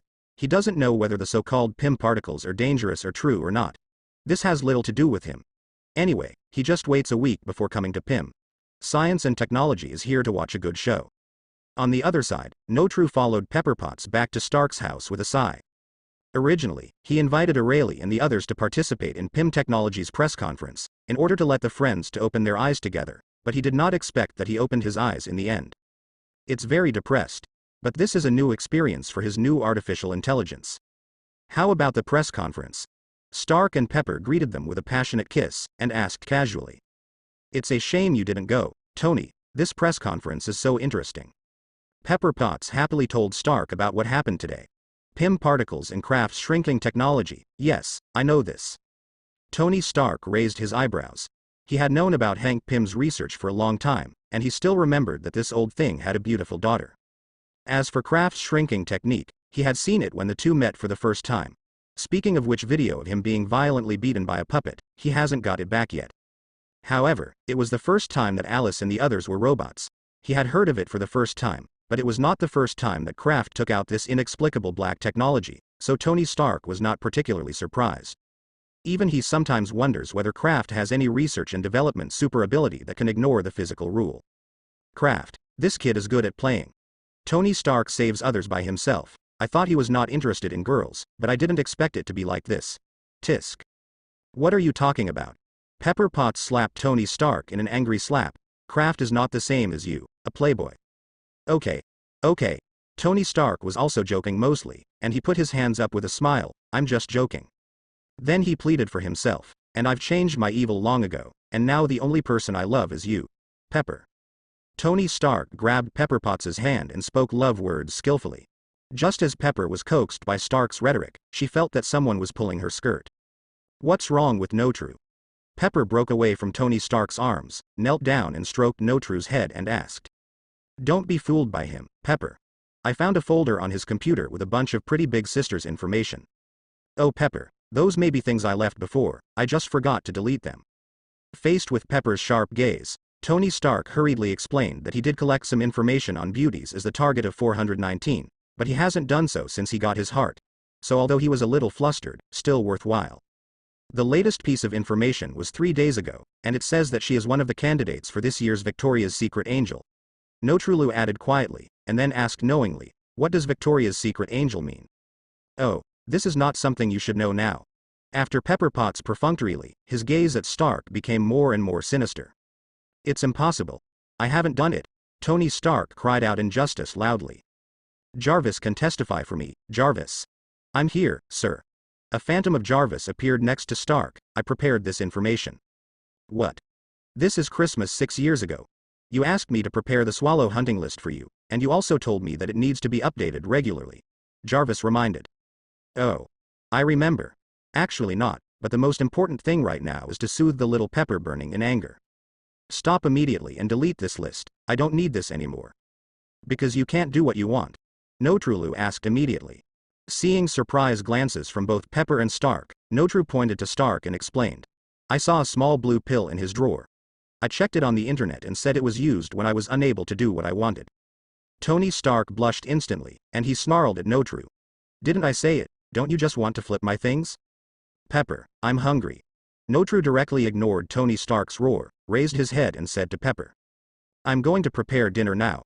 Pepper replied with a stern smile, and after this gag, she didn't have the mood to continue to have a love affair with Stark. But before leaving, Pepper Potts still patted Notru's head, but you shouldn't mess around with other people's things in the future.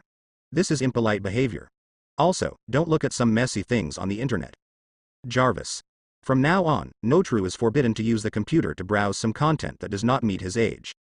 Tony Stark also gave orders to Jarvis. Okay, sir. Babble. Notru made a grimace at Tony Stark, and then ran back to his room with short legs. The time soon came. A week later, Kraft took his 3 younger sisters to Pym Technology.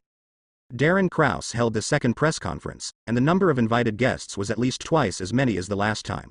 Kraft was still in this group and found many people he knew. For example, Bruce Banner's father-in-law, General Ross.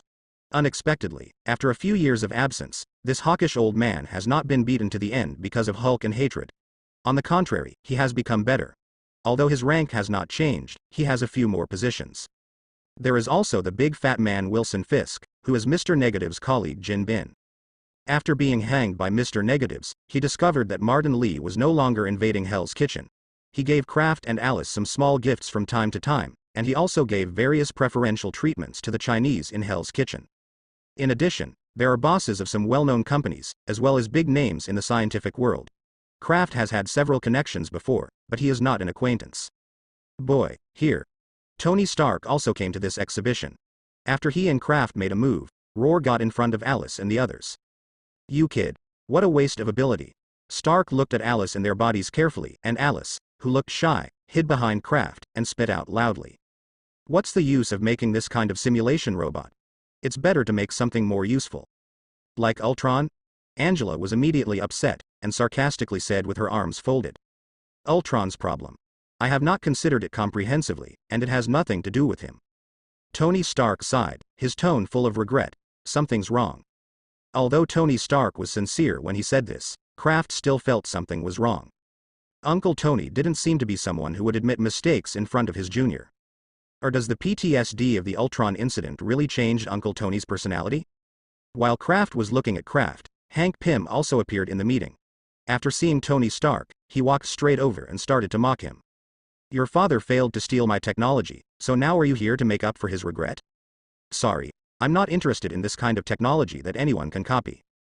Tony Stark is not friendly either, he retorted decisively. If I remember correctly, once that Hanmer Group? It seems to have copied your tin can. Hank Pym, as a former colleague of Howard Stark, knows something secretly. And the most important arc reactor in the Stark industry is not entirely the credit of your Stark family. Poor Anton was abandoned by Howard Stark in the end. The truth of the matter was naturally clear to Hank Pym, but this did not prevent him from attacking the Stark family. And his dimensionality reduction attack using the information gap and seniority really made Tony Stark not know how to refute, and finally he could only say bluntly, at least Stark Industry is still in my hands, and your Skin M Tech doesn't even have a surname anymore. This sentence really hit Hank Pym's sore spot, so he went down with his lips, and Hank Pym and Tony Stark could be said to have lost both. Fortunately, the appearance of Darren Krause at this time diverted the attention of the two naive adults and gave them time to recover from their trauma. Everyone, welcome to Pym Technology. Darren Krause on the stage was very energetic, because this conference invited more people, so he abbreviated the content of last week's speech and did it again. Last time, my mentor, Dr. Hank Pym, questioned the reliability of the yellow jersey battlesuit, so today, I will let you all rest assured. A glass showcase rose slowly from the ground and appeared beside Darren Krause. Inside the showcase, there was a set of black and yellow full-covered combat uniforms. Kraft and the others had seen this suit a week ago, but at the time this suit had only the ant file size, and Darren Krause had to use a special magnifying glass to show them. It seems that Dr. Claus has solved the problem of the Pym particle. Phil Coulson popped up again unconsciously, whispering in Hank Pym's ear. I said, I will solve these problems myself, so I won't bother you, Shield.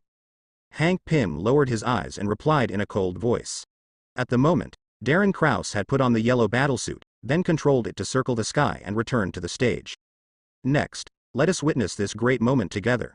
In the excited roar shout of Darren Krause, wearing a yellow shirt battlesuit, he instantly shrunk to the ant file size, and the big screen of the venue kept zooming in, only to find the reduced Darren on the empty stage. Claus. Then the staff of Pym Technology transported some dummies and various styles of safes to the stage, and Darren Krause showed everyone the combat power of the yellow shirt battlesuit and the ability to infiltrate and destroy. Seeing Darren Krause showing the yellow jersey battlesuit almost, the General Ross over there is already eager to try and will place an order soon, but Hank Pym still has nothing to do. Kraft Special also became a little puzzled. Could it be that I made a mistake? Kraft scratched his head. He thought there would be a good show today, so he rushed over here deliberately. He didn't expect that Dr. Pym would be so embarrassed. While Kraft was slandering Dr. Pym, the lights in the meeting room flickered a few times in succession, and then went out.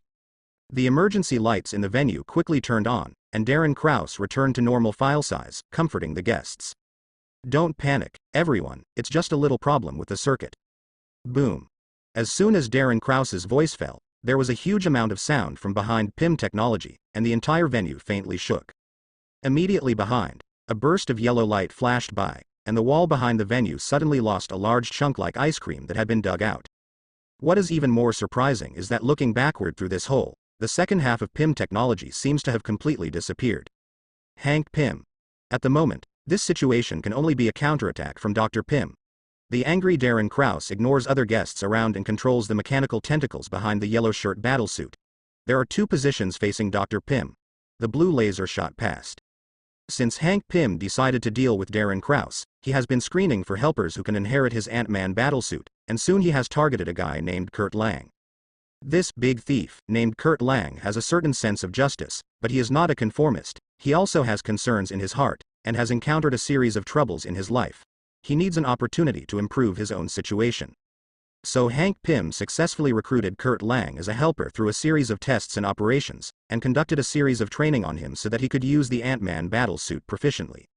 After all preparations were made, Hank Pym's initial plan was to let Kurt sneak into Pym Technology Company, steal the yellow shirt battlesuit, and delete all the Pym particle-related data stored in it.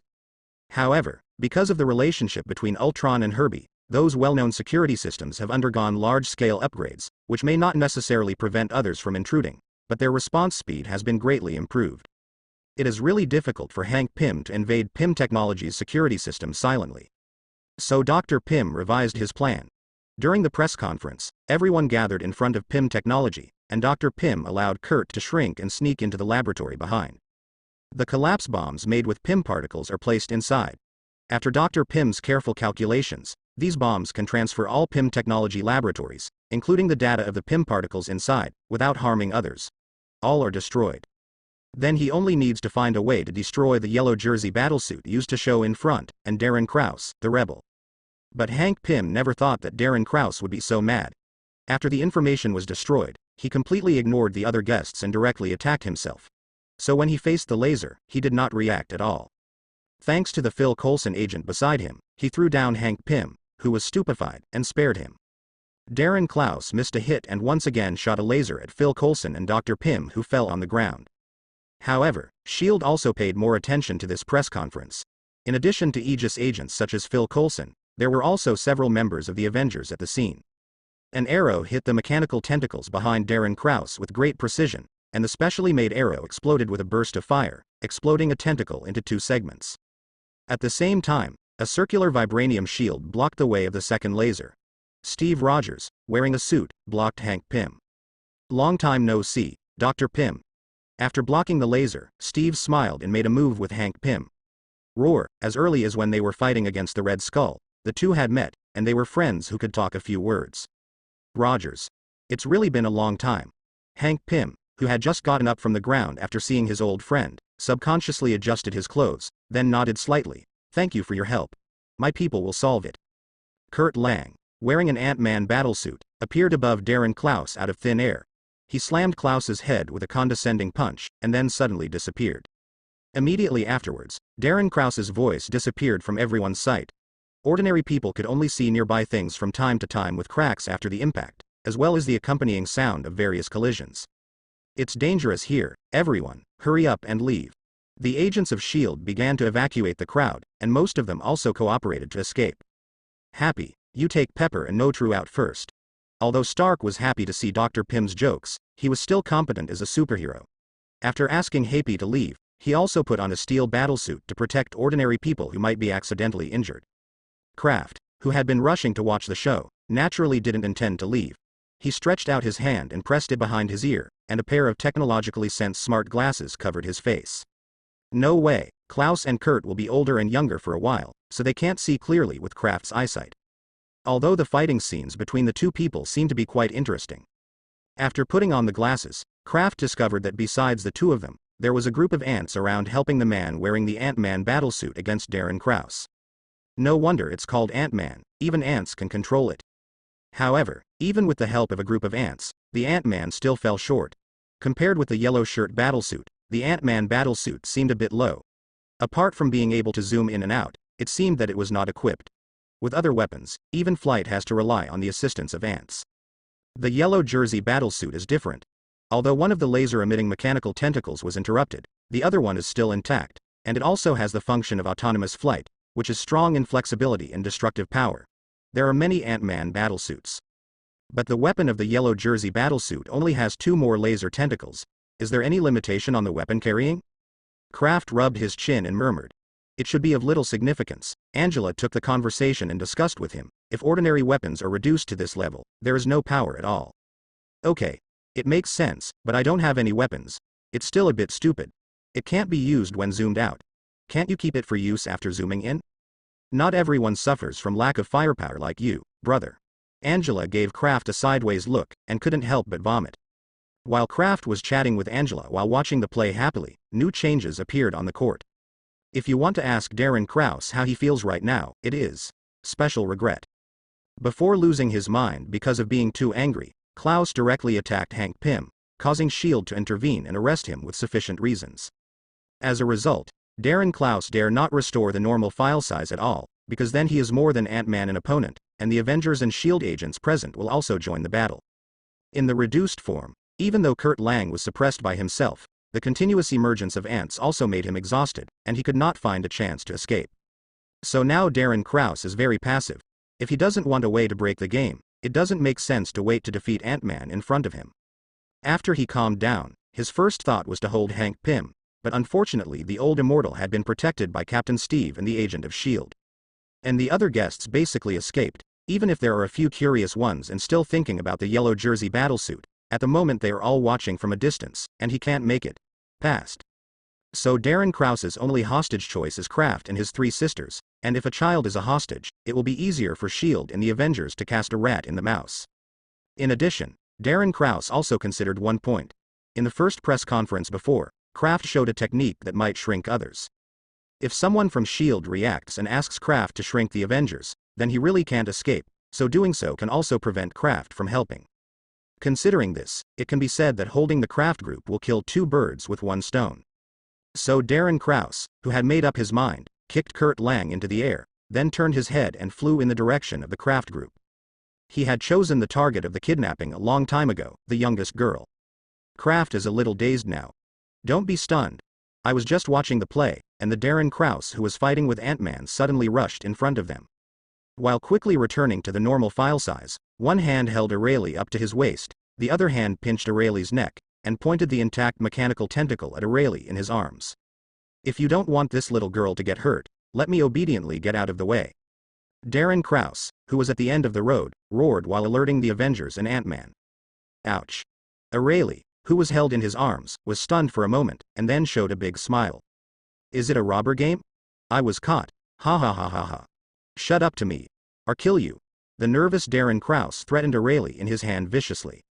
O'Reilly, who still thought she was playing a robber game, closed her mouth very cooperatively, but her little face was full of excitement and anticipation. After being stunned, Kraft and Angela looked at Darren Krause with foolish eyes, who was not good enough to hold back, and they went to hold down O'Reilly. It's no wonder that the bald-headed 2 press conferences had problems. Obviously he was born. It's just a bad luck. Ah. Brother. Find a way to save O'Reilly. Alice shook Kraft's arm hard, crying in her voice. Kraft and Angela had to turn their foolish eyes to Alice. Huh. What's wrong? Alice, who was pulling Kraft's arm, faced the gazes of the 2 and asked in a daze. Sister Alice, what ability do you think that fool can hurt O'Reilly? Angela sighed, holding her forehead. Ah. Yes. I forgot, hey. Alice finally reacted, lowered her head embarrassedly, and touched the back of her head. Kraft and the others who knew the inside story didn't respond much, but the others didn't understand the situation. Although they despised Darren Krause's actions, they had no choice but to throw the rat out. Especially the second generation of Ant-Man's Kurt Lang, who has a daughter, at the moment has already had a murderous intent on Darren Krause. Quickly put down that little girl for me, you disgusting bastard. Klaus. You are really crazy. Hank Pym also pushed away Steve who was in front of him, and said to Darren Krause with a look of disgust. The kidnapping of an innocent child is more proof that I didn't tell the Pym particle in the first place. It's the right choice. If you hadn't been obstructing me, how could I have come this far? Darren Krause had his own logic, and he snarled at Hank Pym. Before you refused to tell me the formula of the Pym particle, that was your freedom.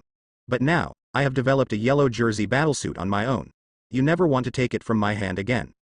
Pure passerby, there is one thing to say, I think what he said is reasonable, although the thing is called Pym particles, but Dr. Pym does not seem to have applied for a patent, so the same technology he researched by himself should be legal, and more besides, he is now the president of Pym Technology, and his roots are just right. If you don't consider Hank Pym's harmfulness of the Pym particles, Kraft feels that Darren Krause's approach is not too bad, and even a bit inspirational. Hank Pym gave Kraft a concealed look, but thought that he might be worried about his sister and deliberately speaking for Darren Krause, so he didn't argue with him, but continued to persuade Kraft stiffly. As I said, Pym particles are harmful to the human body, and imperfect Pym particles can also make the user's spirit unstable. Klaus, you have been affected now. Don't go wrong.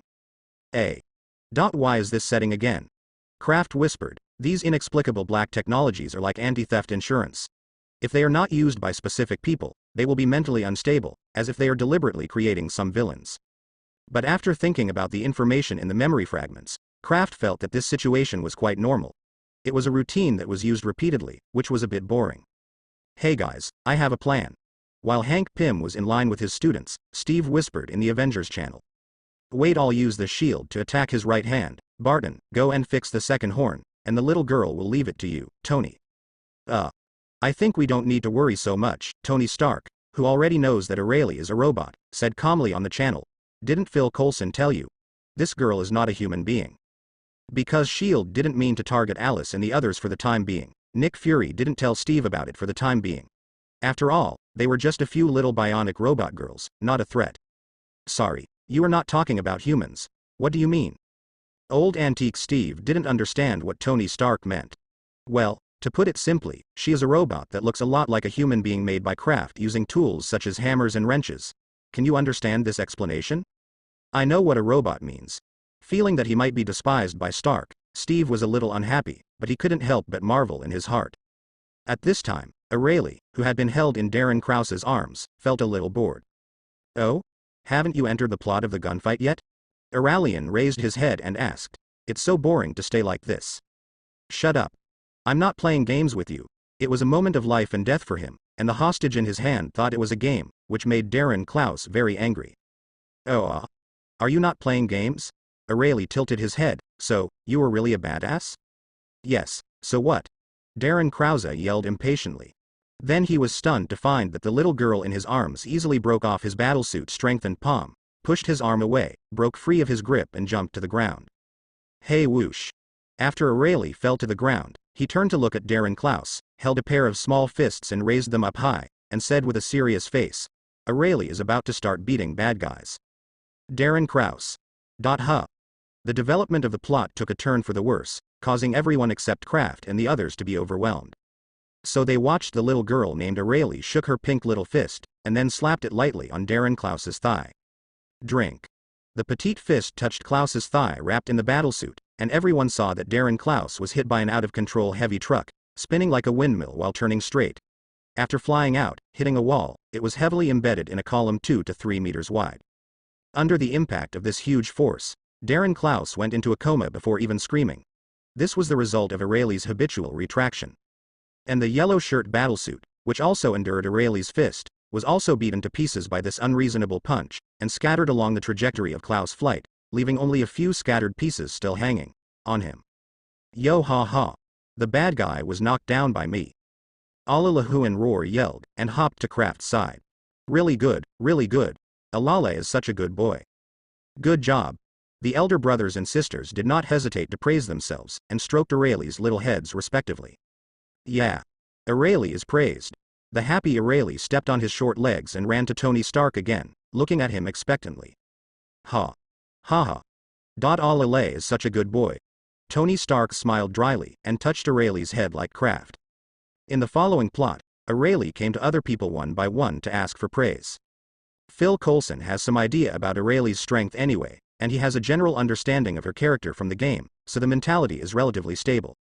But the others received a relatively large impact. They could only stare at the absurd scene in front of them in a daze, and then mechanically imitated Kraft and the others, completing the action of complimenting and touching their heads.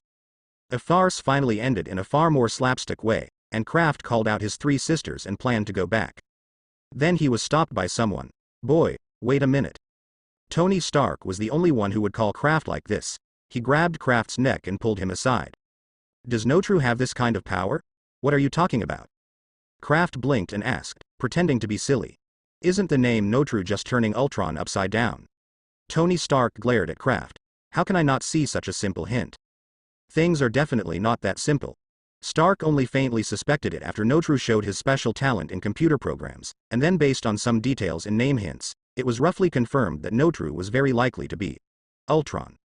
In addition, the orphanage where Notru stayed before was funded by Kraft, and Tony Stark basically identified the culprit. Don't worry, Notru's body is basically the same as humans, and there is no super ability. Probably.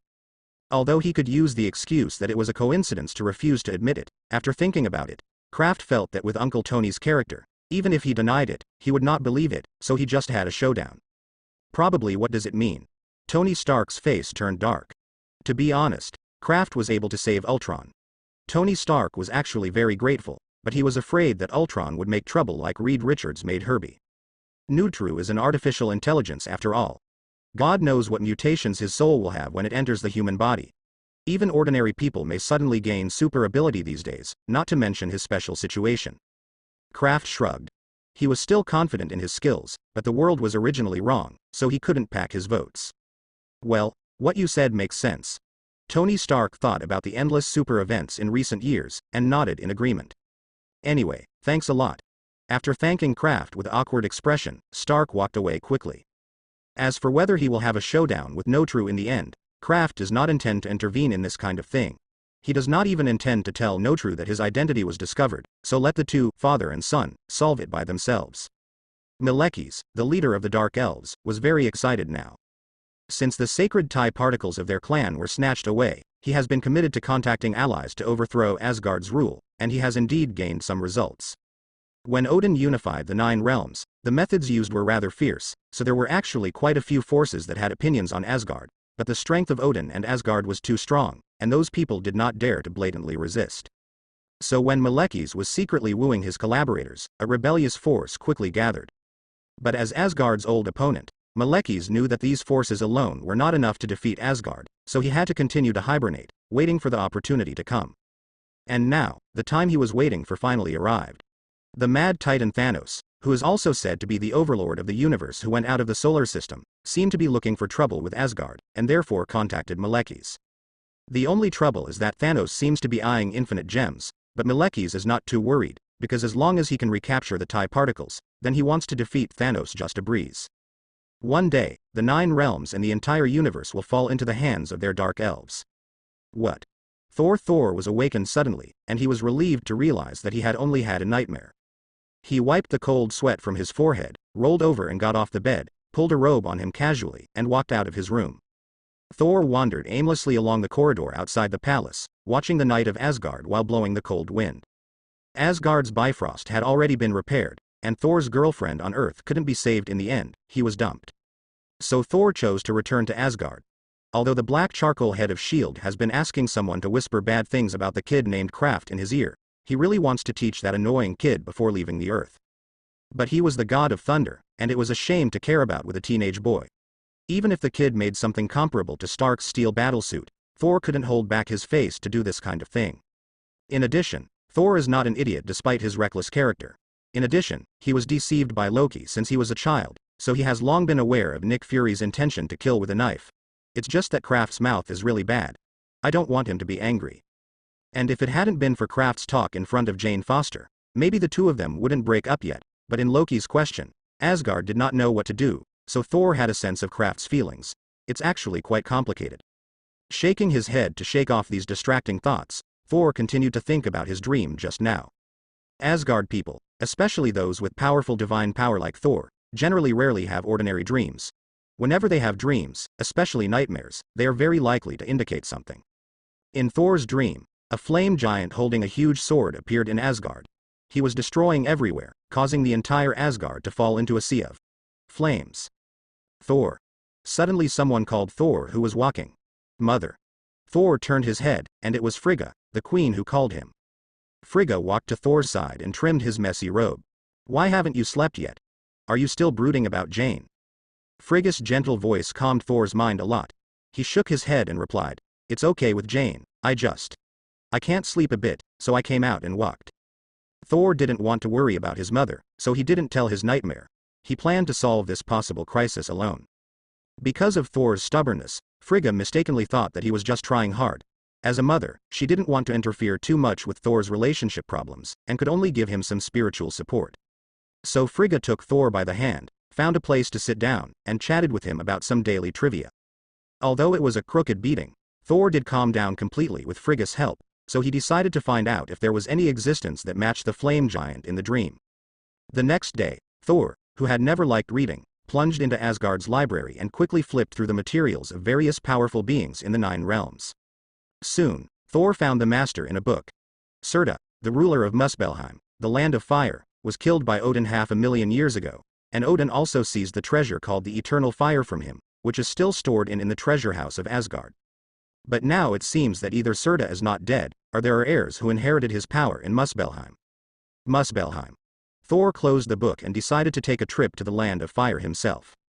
Muspelheim deserves the name of the country of fire. Hot lava can be seen everywhere, and the air has always been filled with a smell of sulfur. Red magma flows between the gray-black stones, and thick yellow smoke is scattered in the sky. The high temperature makes it impossible to see any vegetation here, and it is difficult for ordinary life to survive in this harsh environment. But for Thor, this level of temperature did not cause him any harm. He walked leisurely on this hell like Muspelheim, carefully searching for Surta or his heir. Although the environment of Muspelheim is harsh, it does not mean that there is no living creatures here. Otherwise, what is the power of the ruler of Surta? In the records of Asgard, Muspelheim also has his own society, and the army. It's just that Thor currently encounters beasts, and no intelligent creatures appear. And because of the harsh environment, the creatures that can survive here are not only tenacious in vitality, but also extremely ferocious, which made Thor suffer a lot in the process of searching. What an annoying place. Thor kicked a large flaming lizard into the lava river with 1 foot, muttering uncomfortably. He has been wandering in Muspelheim for more than 10 days, but he can't even see his personal image. Thor even began to wonder if he is looking in the wrong direction. Maybe the flame giant that appeared in his dreams is not from Muspelheim. Just when Thor retreated a little, a group of humanoid creatures made of coke suddenly appeared in front of him. Their heads had all kinds of weird horns, and their bodies were black and dark, but in the eyes and in the cracks of the chapped skin, there was another light. Wow. The coke man let out a weird roar, and rushed towards Thor one after another. However, the number of these coke men could not make up the gap in strength. Thor waved Mjolnir in his hand and easily solved the wave of attacks. He pinched the last coke man, slammed him to the ground, and forced him to ask, "Where is your leader?" Wow. The answer to Thor was a wave of meaningless roars. Seeing that he couldn't get a clue from these strange humanoids, Thor smashed his head with a hammer, and then walked in the direction where the group of charcoal people just appeared. After walking for about 10 minutes, Thor came to a cave with huge amounts of. Without even thinking about it, Thor, who was a master of art, walked directly into the depths of the cave. Walking down the road of the cave constantly, Thor soon came to an open space. Because of the underground magma, the light here is not dim, even more than the surface with thick fog and gradually entering the night. Brighter. In the deepest part of the cave, a flame giant was leaning against a simple obsidian seat. His appearance was the same as the giant in Thor's dream and Surta recorded in Asgard's classics, but his head was much smaller. Even so, his size is much larger than Thor, and he is about 4 or 5 meters tall by visual observation. "Thor, son of Odin." Flame giant slowly said, "You seem to be looking for me?" "Surta." Thor squeezed Mjolnir in his hand and laughed, "I thought you were killed by my father 500,000 years ago. Until I complete my mission and destroy your home, I will not die." Faced with Thor's ridicule, Surta didn't get angry, but calmly talked about his mission. "According to Ragnarok's great prophecy, Asgard is destined to be destroyed in my hands." "Ragnarok? If you don't mind, can you tell me about this?" Thor asked curiously. Surta also fits the villain's setting very well, telling Thor in detail how he intends to destroy Asgard. "My time has come. When my crown reunites with the eternal fire, my strength will be fully restored. I will grow taller than those mountains. Then I will pierce my sword deeply. Enter Asgard." Surta's tone gradually improved, and he was obviously talking about destroying Asgard, which made him feel very happy and excited. If I remember correctly, the eternal fire seems to be locked in Asgard's treasury by Odin. Seeing Surta's cooperation in this way, Thor was not anxious to solve him, and continued to inquire about intelligence. Odin is overwhelmed now, and you can't go back now, Asgard has no resistance. Surta also continued to cooperate and replied, and with a certain tone that Odin was no longer a threat. Although he was a little concerned about Surta's Odin situation, Thor was very confident in his father's power and didn't think he would be overwhelmed. The most urgent thing is to get all the information of Ragnarok first. Then where is the crown you are talking about? This is my crown, the source of my strength. Surta gently tapped the huge amounts of horns on his head with his fingers. While answering the question, he intimately informed Thor of his weakness. Oh? That is your crown? I thought it was a big eyebrow. Thor murmured casually, and then asked Surta to prove. Anyway, if I want to stop Ragnarok, it seems that I only need to rip that thing off your head? Surta's injury that Odin defeated 500,000 years ago seemed to be still not healed. He dragged his twilight sword a little bit and walked towards Thor step by step. At the same time, densely packed coke people appeared in this huge amounts of underground space. They kept approaching Thor and gradually surrounded him. Dark Elf. Thor's heart was startled. When he was looking for Surta, he had also seen information about this race. It was an ancient race that was based on his grandfather. It was also one of Asgard's former enemies. It's not just the Dark Elf. Surta, who had the winning ticket, didn't mind telling Thor more information, and he was happy to see the helpless ugliness of the Prince of Asgard.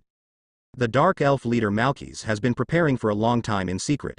He has contacted all the forces in the 9 realms who are dissatisfied with Asgard, and even invited reinforcements outside the 9 realms. Don't say you will die here. Even if you stay in Asgard, nothing will change. As a former enemy of Odin, Malekith naturally came to Surta, but he relied on the prophecy of Ragnarok and didn't need to cooperate with others at all, so he rejected Malekith. But this did not affect Surta's opportunity to use Malekith to attack Asgard to find his own power. Soon, Asgard will no longer exist. Surta waved the sword in his hand and slashed towards Thor. So, go to death with peace of mind, Thor. Just as Thor fought Surta and his lava legion in Muspelheim, a group of uninvited guests also arrived at Asgard. With a special stealth device specially made by the Dark Elves, this group of multiple forces combined fleet evaded the guard of the gatekeeper Heimdall and quietly sneaked into Asgard. It wasn't until this time that Heimdall noticed an intrusion. While he alerted Odin, he attacked the enemy passing by Bifrost. After being discovered by Heimdall, the allied forces attacking Asgard also simply withdrew the invisible force field, and all kinds of black and heavy warships appeared above Asgard. Heimdall hurriedly ran to Bifrost's control center, inserted the long sword in his hand, and opened the protective cover used to protect the palace. As the golden protective cover rose, the Asgard-like Viking ship-shaped spacecraft lifted off one after another, and fought with the incoming fleet. Hearing the movement outside, the disguised General Corvus Glaive in Asgard's dungeon walked to the cell's energy barrier, and saw that he put his fingers together, slammed into the energy barrier, and then tore it alive. Open. General Corvus Glaive, who walked out of the cell, eliminated dungeon's guards and opened all cells. Loki, what did you promise Thanos? Leaving the prisoners who had escaped the cage to destroy everywhere, General Corvus Glaive came to the cell where Loki was being held. Seeing Thanos' subordinates appearing in Asgard, Loki's heart was flustered. While maintaining a stiff smile, he pleaded for himself. The cosmic magic is in the treasure house of Asgard. From a certain point of view, I have actually succeeded halfway. I originally planned to find a way to escape from here and then deliver Tesseract into Thanos' hands. You are so anxious, you came here so soon. So. General Corvus Glaive took a step forward and destroyed Loki's cell. Take me to Asgard's treasure house. Pleasure to assist you.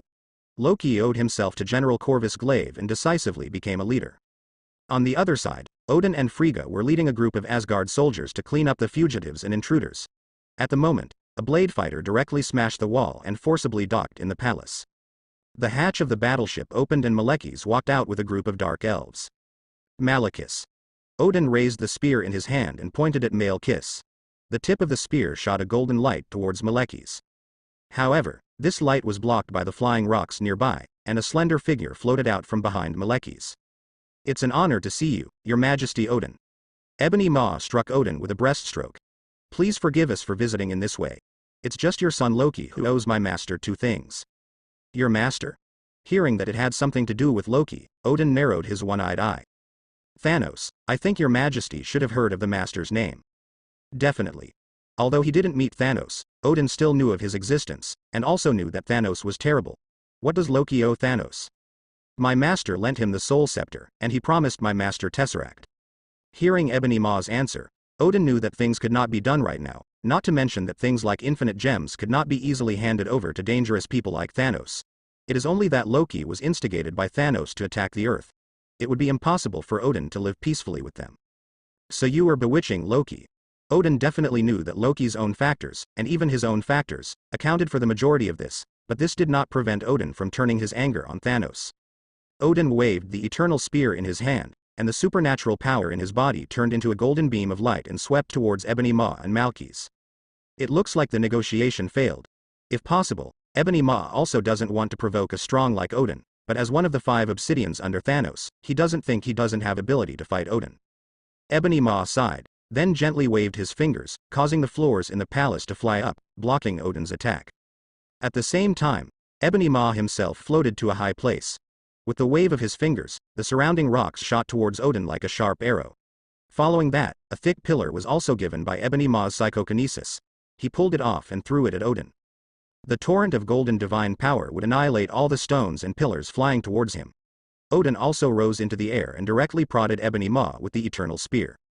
Even the king of God can't resist the erosion of the years. Odin's age is already very old.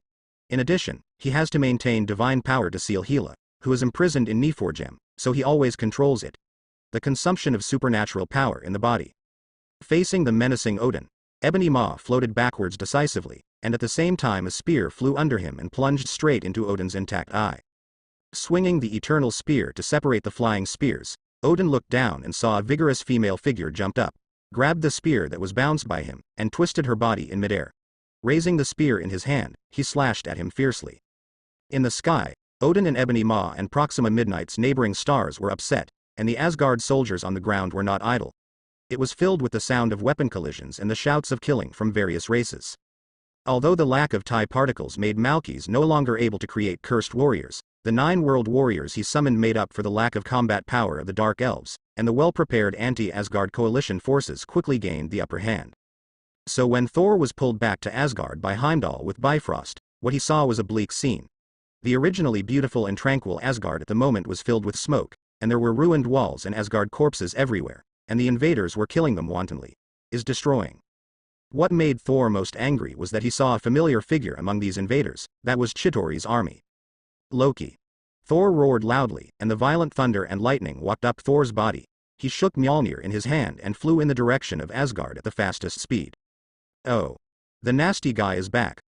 Loki, who was taking General Corvus Glaive towards the Asgard treasury, heard the faint thunder, and had a bad premonition in his heart.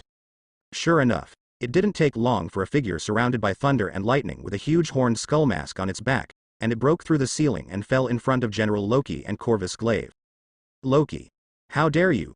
He, this time it has nothing to do with me. Loki didn't want to face Thor in rage. He stepped aside decisively, revealing General Corvus Glaive behind him. Who is he? Thor looked at General Corvus Glaive suspiciously. There was no such person in his memory. My former colleague. Loki thought for a while, and gave an answer that was fairly consistent. No matter who you are, if you dare to invade Asgard, you must be prepared to pay a sufficient price. Thor's Mjolnir shot out and slammed into General Corvus Glaive's face deeply. Boom. General Corvus Glaive fell straight to the ground. Thor stayed for a while. The enemy was killed so easily, making him a little confused, because no matter how he looked at it, he didn't seem to be a dragon character. But Thor quickly recovered and stopped struggling with the problem. When Mjolnir was recalled, a thunderbolt struck the empty passage nearby. Where are you going? Loki. In front of the ground struck by Thor's thunder and lightning, Loki's figure emerged from the air. He raised his hands and turned around to face Thor helplessly, sarcastically praised. You have become smarter, brother. I don't have the time to gag with you now. Thor threw Surta's crown aside on his back, rushed to Loki and grabbed him by the collar and lifted him up. Tell me what happened to Asgard. Right away. In fact, I don't know exactly what happened. Loki clasped Thor's fists with both hands and kicked his suspended feet. After a few failed attempts, he gave up the struggle with a look of helplessness. They just came to ask me for the spiritual scepter and tesseract. Loki briefly told Thor about the partnership between him and Thanos. So, these people attacked Asgard because of you? Thor squeezed Loki's collar's fists tighter and continued to lift him up. Maybe. Loki, who was lifted up, squeezed his mouth and spread his hands, acting as if he didn't care. You guy. Seeing Loki's heartless look, Thor was angrily holding him up and trying to push him to the ground. Laugh. A sharp blade pierced Thor's body from behind, then came out from his chest. The intense pain caused Thor to loosen his hands and let Loki fall to the ground. He turned his head in surprise and found that it was General Corvus Glaive, who had been blown to the head by Mjolnir before, and at the moment he turned his head in surprise. The flattened face had long been restored. General Corvus Glaive kicked Thor's back, kicked him out, and drew his own sword.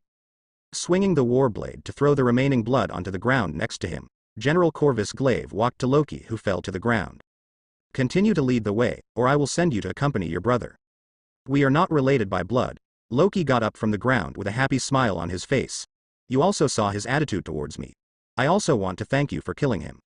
While talking, Loki bowed slightly to General Corvus Glaive, as if expressing gratitude, but actually hiding the sly gaze in his eyes. When he took the lead again, the fear and cowardice in his eyes were once again.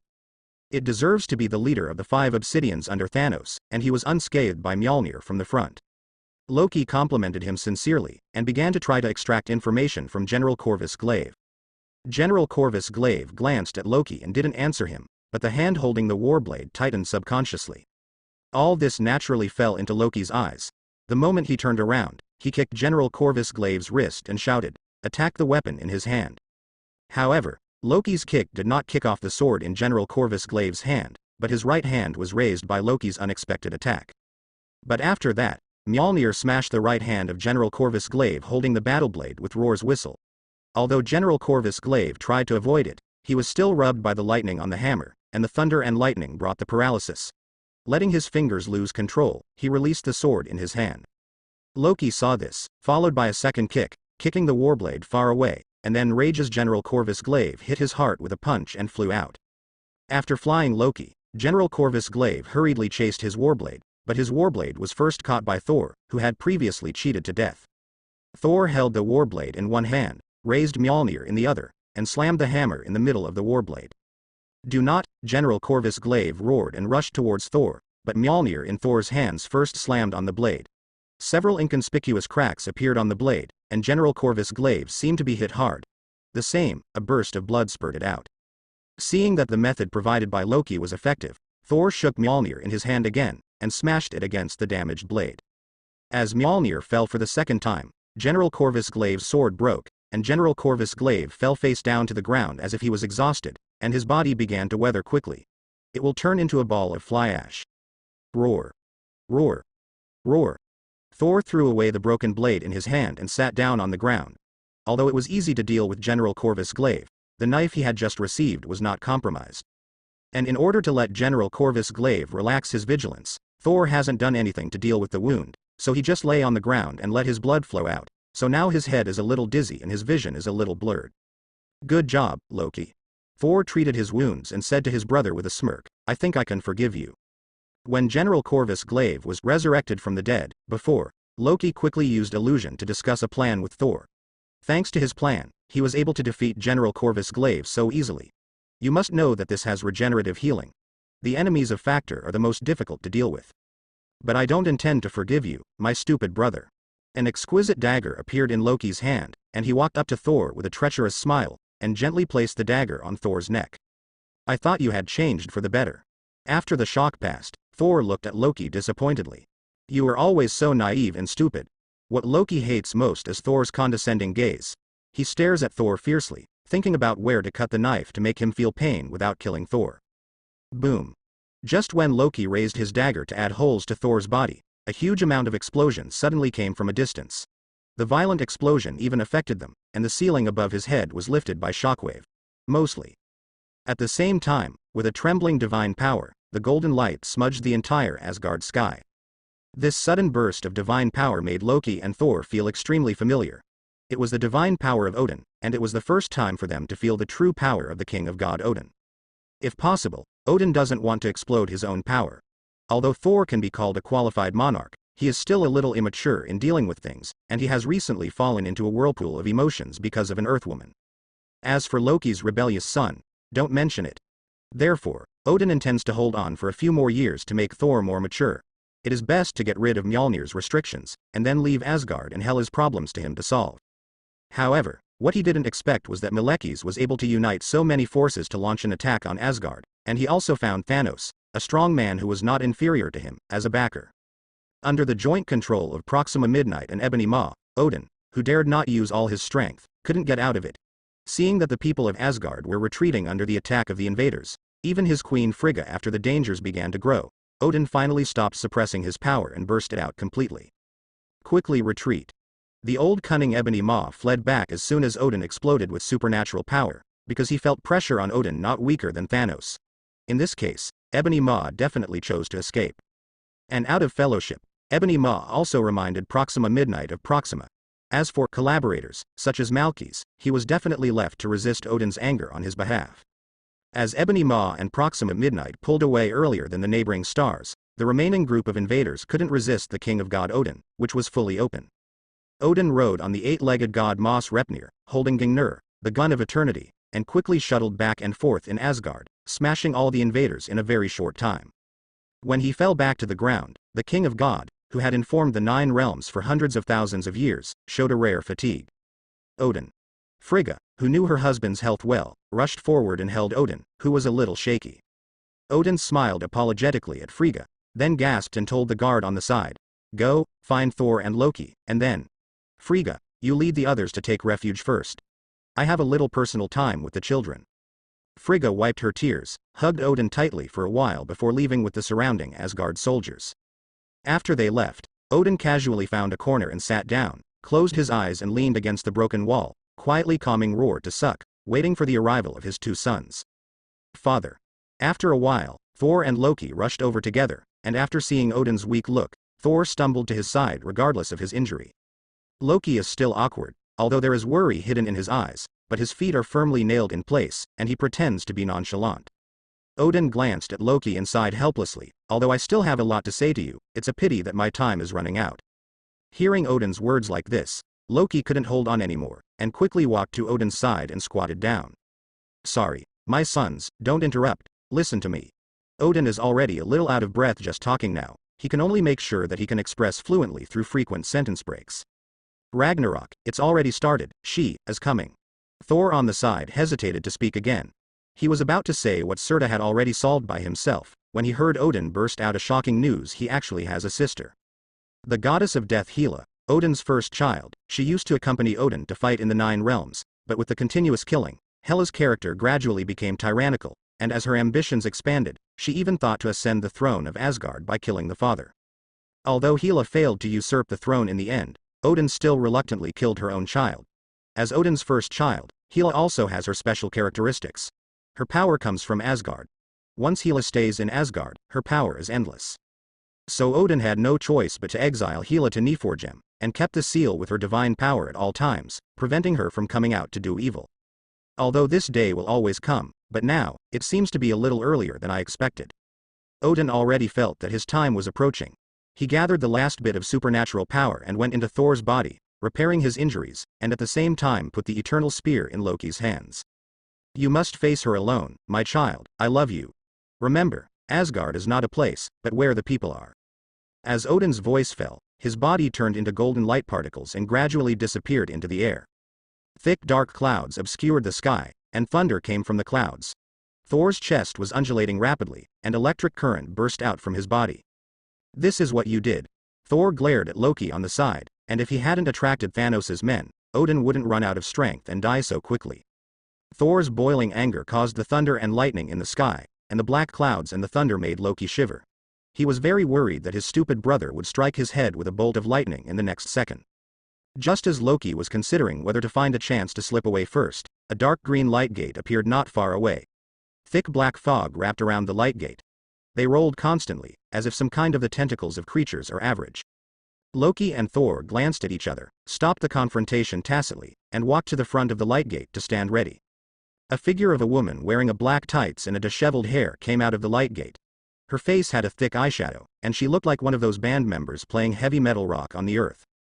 "Asgard, when did you get to this point?" Hela looked around, and she suddenly showed dissatisfaction when she was smiling. In her heart, Asgard was her site, but it was temporarily handed over to Odin for safekeeping. However, her turf was actually destroyed like this now, which made Hela disappear instantly because of the joy of Odin's death. It's a pity. If I can, I would even kill him with my own hands. I think you should respect your father. Hela's words made Thor feel harsh, and he, who was saddened by Odin's passing away, directly threw Mjolnir in his hand at Hela. However, Mjolnir, who has always been unfavorable, was picked up by Hela with one hand. No matter how Thor drives his supernatural power, Mjolnir is firmly controlled by Hela, and he doesn't move. This is impossible, Thor said blankly. My dear, you don't even know what is possible. Hela smiled contemptuously, grabbing Mjolnir's 5 fingers and gradually tightening. The dense cracks spread quickly on the hammer, accompanied by a burst of strong thunder. The once indestructible Mjolnir was crushed into a pile of debris by Hela with one hand. It looks like you don't seem to intend to surrender to your queen in this way. Hela touched her head and put on a strange headdress with 10 horns, then flicked her hands to the sides, summoning 2 long swords that also had many forks. What? Thor grabbed the eternal spear in Loki's hand and rushed towards Hela. However, Thor, who was once known as the god of war of the 9 realms, was like a child when facing Hela. He was completely crushed by Hela in terms of strength and skill, and with the passage of time, Hela's power also after gradually recovering, Thor is no longer an opponent. After a while, Hela flew the eternal spear in Thor's hand and stomped it easily. You disappoint me. Hela shook her head regretfully. If Odin chooses the successor to your level, it only means that he is really dim-eyed. I don't care about this throne at all. Although Thor was knocked to the ground, he refused to admit defeat. But the Lord of Asgard can never be you, because you are. Too bad.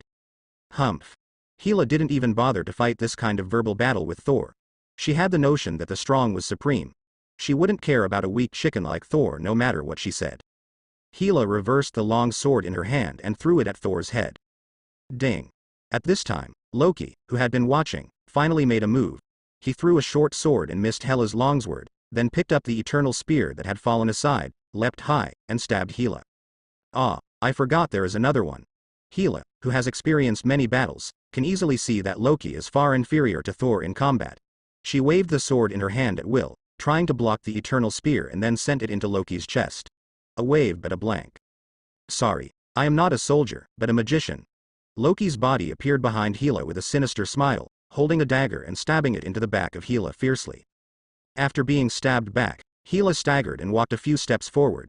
She stretched out her hand and pulled out the dagger on her back and turned her head viciously, only to find that Loki at the moment had already escaped with Thor a long time ago.